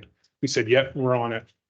But they got it done so quickly, we were able to improve and remove tules around the majority of the lake. And so this kind of shows the finished product of the spillway in the image on the left. And so Did you guys find any lures? we found it, Michael found a tire and then a flipper. Yeah. I got a bunch of fishing lures in those totally. Oh, yeah. I'd like to get them back. If I only found one flipper though, so I tend to swim around in circles. Yeah. We'll ask the guys. They might have found yours. Oh, I have Scott's lure. Okay. Yeah. So we also put some buoys out in front of that spillway in here in November, so we can just alert everybody that it's no longer full of tules. So if you get close to that edge, it's literally a spillway now. Those And are so, orange. yeah, Yeah, those orange. I saw them. floating, yeah, exactly. And so the image on the right is a before. Unfortunately, I wasn't able to put the before and after on the same slide. So the before, and then the image on the left, you can kind of just, it's a little bit farther down the road from the before, but you can kind of see what the finished product looks like once we get all those tules out of there. And then the construction crew at work piling them up here in the image on the right. And then, this is kind of how the operation worked. Take the excavator with the thumb on it and put everything into the dump truck, get it out of there, clean reservoir in the image on the right. And then more of the tules on the left, no tules on the right. And Just where did you project. say you took the tules once they loaded up? Did they have to go to like a hazmat? Was it considered hazmat at all or? So they're still on our property. We have to remove the tules themselves. And so our guys separated that, and then the dirt, you can see what they did in the image on the right here as they cocoa matted it and swept it. So all that is dirt, and it's just a berm on our property there. Really clean work. They did a great I job. went out there and looked and the lake looks really good. I was impressed. Yeah, very nice. We're really proud of those guys. And just some inspirational pictures, while they're working, CCWD lost a dear employee, and this is what the construction crew wanted to convey here. You got a bald eagle in the image on the left, and then just kind of the sun coming up on the right, and just And this is how it looks. going This is down. How it looks. Yeah, right. And Yeah. there is the- Yeah. And So, then your tribute. Yeah. Yeah. And then, yeah, yeah. I think you should say something about that.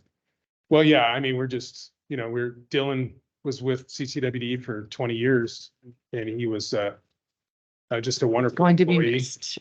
And he's going to be missed deeply, and our hearts go out to his friends and family. I'll send this to his mom.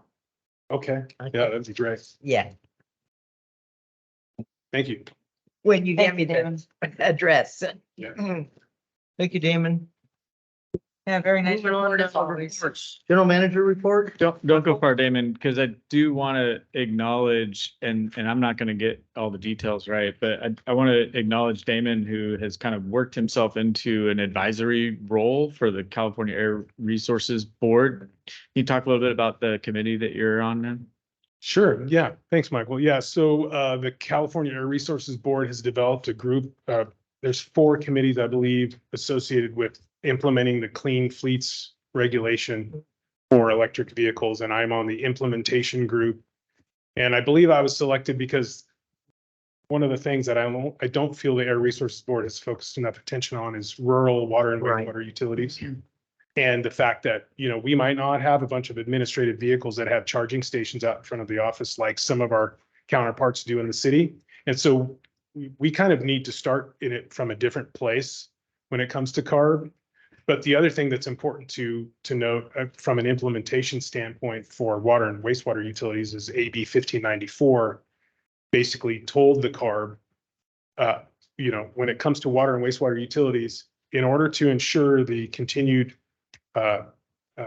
uninterrupted effective operation of your water and wastewater systems to ensure public health and safety, those utilities can go ahead and replace a non-electric vehicle with an equivalent vehicle to ensure the continued effective operation of your water and wastewater systems. And so one of the challenges that will have to be within this implementation group is to bring all these different folks together to get them to acknowledge that we're not all cut from the same cloth, and there's going to one solution is not necessarily going to fit everybody. And so that's going to be my focus as we kick off meetings. We have a meeting on December 4th in the afternoon via Zoom. The public can attend.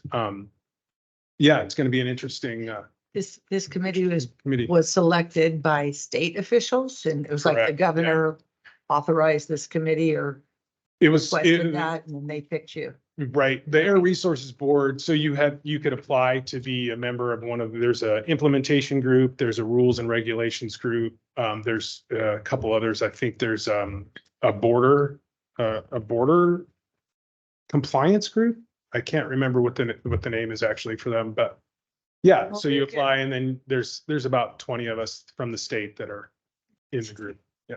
Yeah, let us know about that meeting on December 4th. Updates on that. Yeah, there's gonna be a lot of conversations at Aqua as well, because 1594 is a game changer for water and wastewater utilities. Congratulations on that. Thank you. Thanks. Yeah. Continue with your report. Yeah, I do. I just wanted to make sure to. Francisco, oh. they had their hands up for Damon, I think. I just saw this in about the last week's big giant catalog, an advertisement by the San Joaquin County Air Resources Board making grants available for purchase of agricultural equipment, where they were claiming up to 85% grant of the actual replacement cost of certain types of things. So I don't know if that's going to expand to any of the diesel stuff over here, but that was quite substantial what they were willing to fund to convert over. Awesome. Thanks for the Yeah, info. we saw that also, Francisco, and actually Kevin, he's already reached out to USDA for the district, starting to shape that egg, if you will. Yeah. Michael, did you have a comment on Damon's report? And thank you. I love seeing those reports because They are. as I said before, every time we get together, I learn something new. So, And the photos are wonderful, aren't they? but as I look at these reports, one of the things that, we talked about at the tour that we had was the ratio of planned work versus break fix work. And in my world, where I come from, break fix works tends to be more expensive. It leads to overtime, and you've got to pull guys off a job and go over here and so on. So, a suggestion or recommendation would be to, at the end of your report, because that ratio of planned work, if you're planning your work, the hope is that your unplanned work, your break fix work, hopefully will come down. So, and I thought the number you had given me before was that about 75% of the workload was planned work versus 25 break fix. And, just from a financial aspect, seeing that ratio and monitoring that ratio from month to month, period to period, I think would be really important. So, as a stretch goal, for example, if you could get to where it's 85 to 15, for example, that to me has financial impact. So just, Yeah. I'm not. He'll reach that at some point. Yeah. In theory, Yeah, I guess, as I'm thinking about the work that PG&E is doing, and when they finally, get through, because I think they're kind of shaking things up and causing issues, it sounds like, that you guys aren't anticipating, perhaps. So I think for this team and the public, knowing what that ratio is, and that you guys actually have a stretch goal to reduce the break fix incidents, I think that would be important for us to know. I think it's a great idea. In my term here, since 2011, I can guarantee you that that number 75-25 has gone way up. Yeah. When creating a capital improvement project fund in the first place it was a big part of that back in 2013. And from there, as money goes into that capital improvement projects, you can plan projects and you got money to do it. That number's got to decrease. But In theory, one would hope that as we're making these investments, we're having fewer break fix events. right, and keeping track of it, not a hopefully, bad idea. you know, the cost is. So just as a suggestion at the end of that report, just a quick recap of where you are perhaps for the month or year to date. Yeah, great. I think one thing that might be helpful is to kind of create a baseline, because the first thing that pops into my Oh, head yeah, is yeah. Abbott's Pass. So we had Reach 3A and Reach 1 within the past 7-8 years completed. And the amount of mainline repairs has dropped significantly. So I think if we kind of start somewhere, yeah, got it. Awesome. Gotcha. Thank you, Damon. Michael. All right, I'm gonna keep my report out brief. We have our Mountain Counties Water Resources Association meeting tomorrow. I'll be presenting on one of those panels on infrastructure funding, but I think there's a lot of exciting stuff happening there, so it should be a great meeting. Speaking of water resources, the board will be hearing more about this for a while now. But I just wanted to give you an update or a heads up, I guess, on a water resources issue. You're all familiar with water rights extensions that we have filed in the past, and the water board takes their time to get to those water rights extensions, and our time is up. So it's been 8 years now since those consumptive water rights extensions were filed, and we got the call. So we're in the board's queue now. That's going to be a concerted work effort over the next couple of years to finalize those water rights petitions. Are you going to use Brad's consulting at any point? Potentially for portions of that. I mean, not in the immediate term for that effort necessarily, but we're going to work on over the next couple of months. So probably report back to the board on this maybe in January,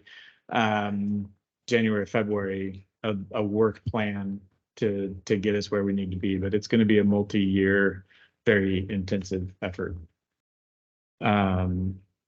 We talked a little bit about the Copper Cove Town Hall already. That's initially, I think probably the main topic of discussion there is the project that's just kicking off. But we have so much going on in Copper that there'll be other, we have the ongoing lift station rehab project down there. We have other projects that are coming up in the near future. So we're going to be talking about construction impacts of ongoing projects and then planned projects as well. So there'll be a construction focused town hall, but there's a lot of projects going on down there to talk about. Let's see, we had External Relations Committee and Engineering Committee meetings last week that both, I think, went really well. A lot of good discussion and some follow-up items that came up out of both of those meetings. And then lastly, we had some follow-up from our most recent trip back east.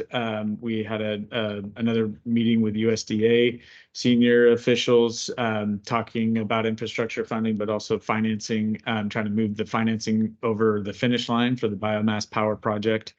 And I think that's getting close, hopefully. I thought that was a very productive meeting.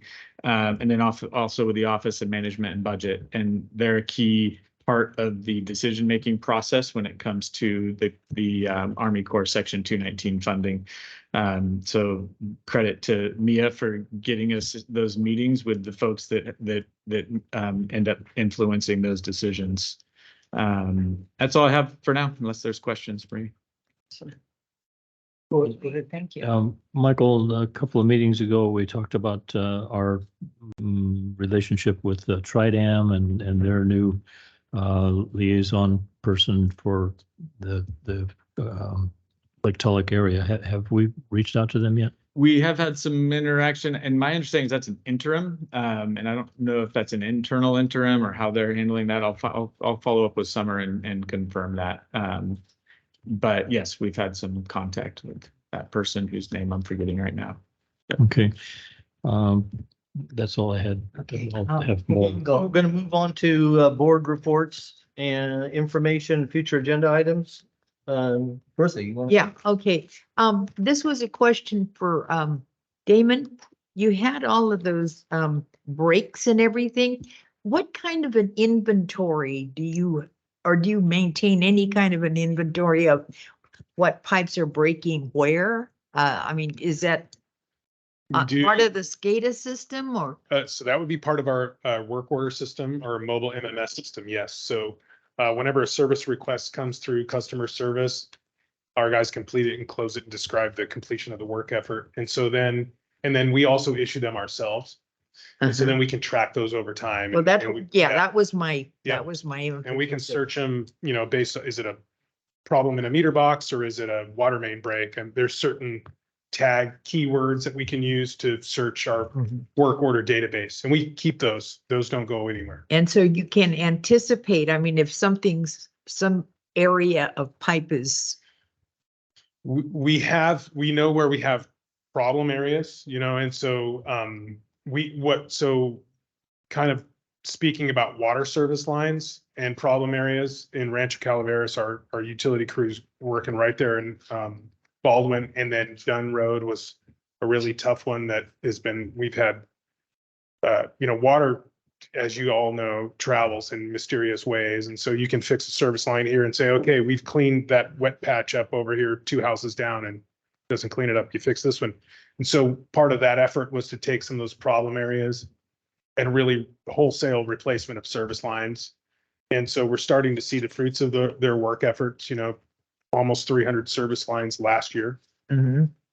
But we still have other problem areas. And so what we can also do in NMS is we can turn all the work orders into it's like a heat map. So then we can show kind of where it's easy for anybody to see kind of where the issues are when you portray work in it as a heat map. One of the things that we're working on getting better at is all the unanticipated work orders that need to be created from staff based on, any number of bizarre things that can happen in a water and wastewater system. Hey, go make a work order for that. Somebody hit a fire hydrant with a car and we're out at 2 a.m. making the repair. Make sure you make a work order so we can document some of these things. And so there's always kind of a little bit of a battle there because folks, they're not thinking of all the administrative side. And so that's where I really try to jump in and help and say, hey, put me in the loop. I'll make a work order or whatever. But yes. Sorry for being so long-winded. yeah, because you filled your report up with Evan Pass, and I just want you to know, if you remember, that within the next month and a half, it's gonna go down to copper because we're gonna get the weather. Yeah. Yeah. That's right. Pushing it up to you, Russ. Yeah, well, it'll be snow pictures from the past and work efforts from copper. I have a question for that term, a heat map. I learned a term probably a couple of weeks ago called a measle map, where you have little dots on a map. Is that the same thing that you're describing or not? I think our work orders would look like a measle map. Yeah, because they're little flags. Well, red, orange. It's a dot. Yeah, It's just a dot. Yeah, same kind of thing. I would think that if you did a measle map of particularly where you have this outbreak of saddle clamps and stuff that are going bad, you could identify a particular stretch of road where you have a repeated pattern here and just anticipate that, hey, we just need to go out and take a look at all of these. Park a truck there and get prepared. Yeah, that is what the heat map does. That's what we're doing. Yeah. All right. Exactly. Yeah. Okay. Yeah. Anything further? Pretty slick. Oh, yeah. Well, of course, last night was the UPUD meeting and Kelly and I were there and it was just a very, very well presented, the overview of UPUD and what their operations are. And so I thought it was very, very informative. Is there many members of the public there? Oh, yeah, there was, that was- Native Son was Where do pretty they well, fit in?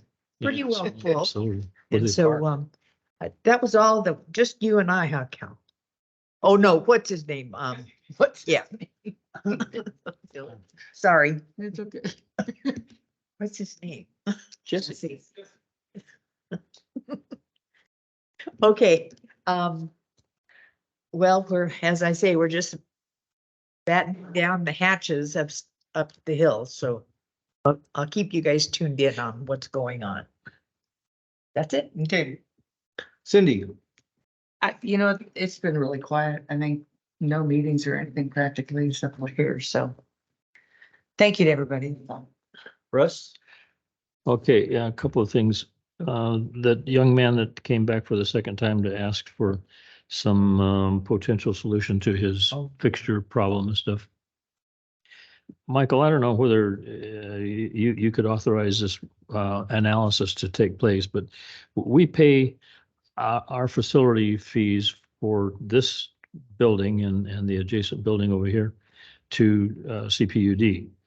I would like to see our engineering department do a fixture count on this facility and the other facility over there to see what we would charge ourselves for this facility, and then what CPUD is charging us. That would give us a kind of like a little baseline. We don't have sewer. Sir, Well, we don't have sewer. here. No, and CPUD doesn't do wastewater.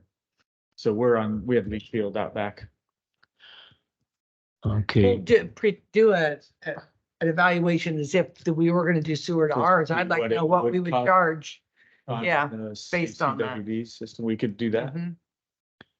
Okay, yeah, because I have long felt that, and I've stated this repeatedly, that one of the impediments that the Calaveras County area experiences for economic growth and development is the charges that we charge commercial ventures.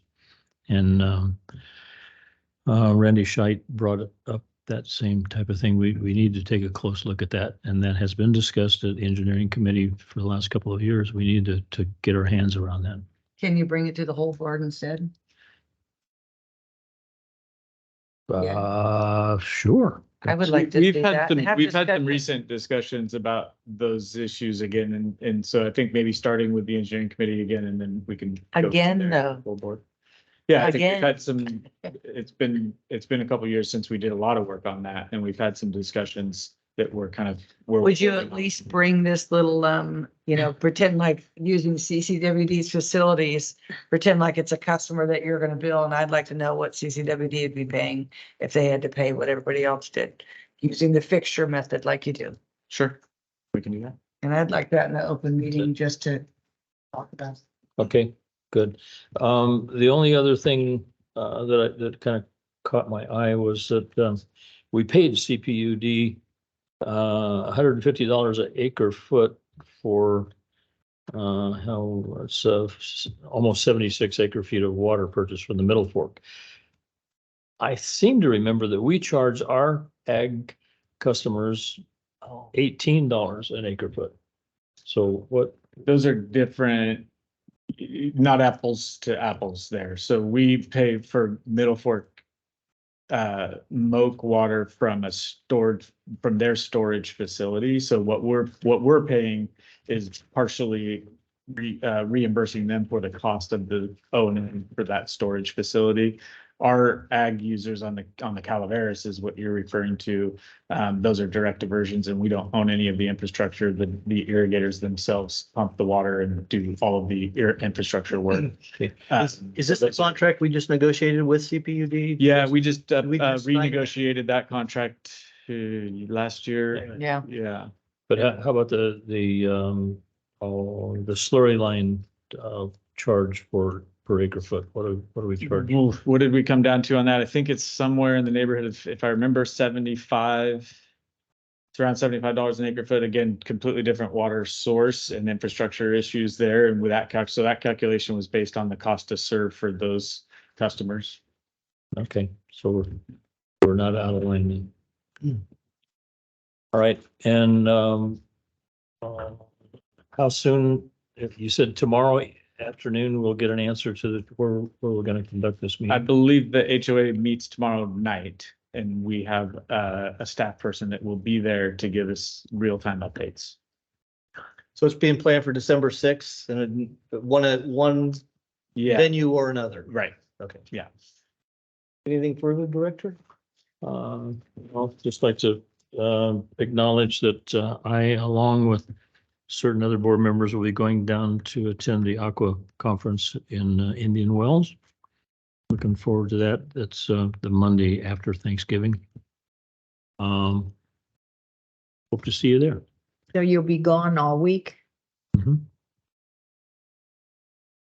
I have, Yeah, I I have, missed you. I have I'm gonna be gone too. statute requirements to comply with and my ethics training. And Oh. when I suggested, when I to suggested to that? Becca that you could go take my ethics training, she said that violates the whole idea. Okay, I'm gonna be quick. Yeah, I will be at the Aqua Conference, November 27th through the 30th, as well. I don't think I need to get any of my ethics training updated myself, but, tomorrow, the Mountain Counties, Michael mentioned he'll be presenting there, Mountain Counties Water Resource Association, 2023 Fall Water Forum at the Ridge in Auburn. Everyone is invited. Hope to see some of When you. is that? Some of the Mountain Counties, 2023 Fall Water Forum at the Ridge. There was no blast out on that. I haven't seen it.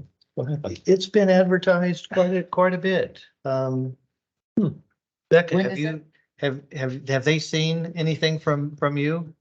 Okay, When is it? tomorrow, 10 a.m. Wow. Ridge. I've got a 9 o'clock can't meeting here. I can't. Okay, I will be attending that. Yeah, and Michael also mentioned the November 1st and 2nd follow-up for our DC meeting with we did meet with the Army Corps, OMB and USDA, and those were also fruitful meetings. Next board meetings, Wednesday, December 13th, 1 o'clock right here in this room, and Wednesday, January 10th, 1 o'clock, regular board meeting. We're gonna go into closed session now.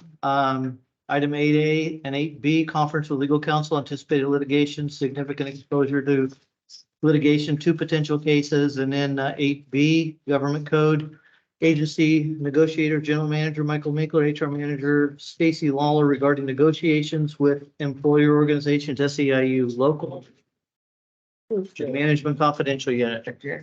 And anything reportable from those meetings will take place later today after closed session. We're going into closed session now. Thank you.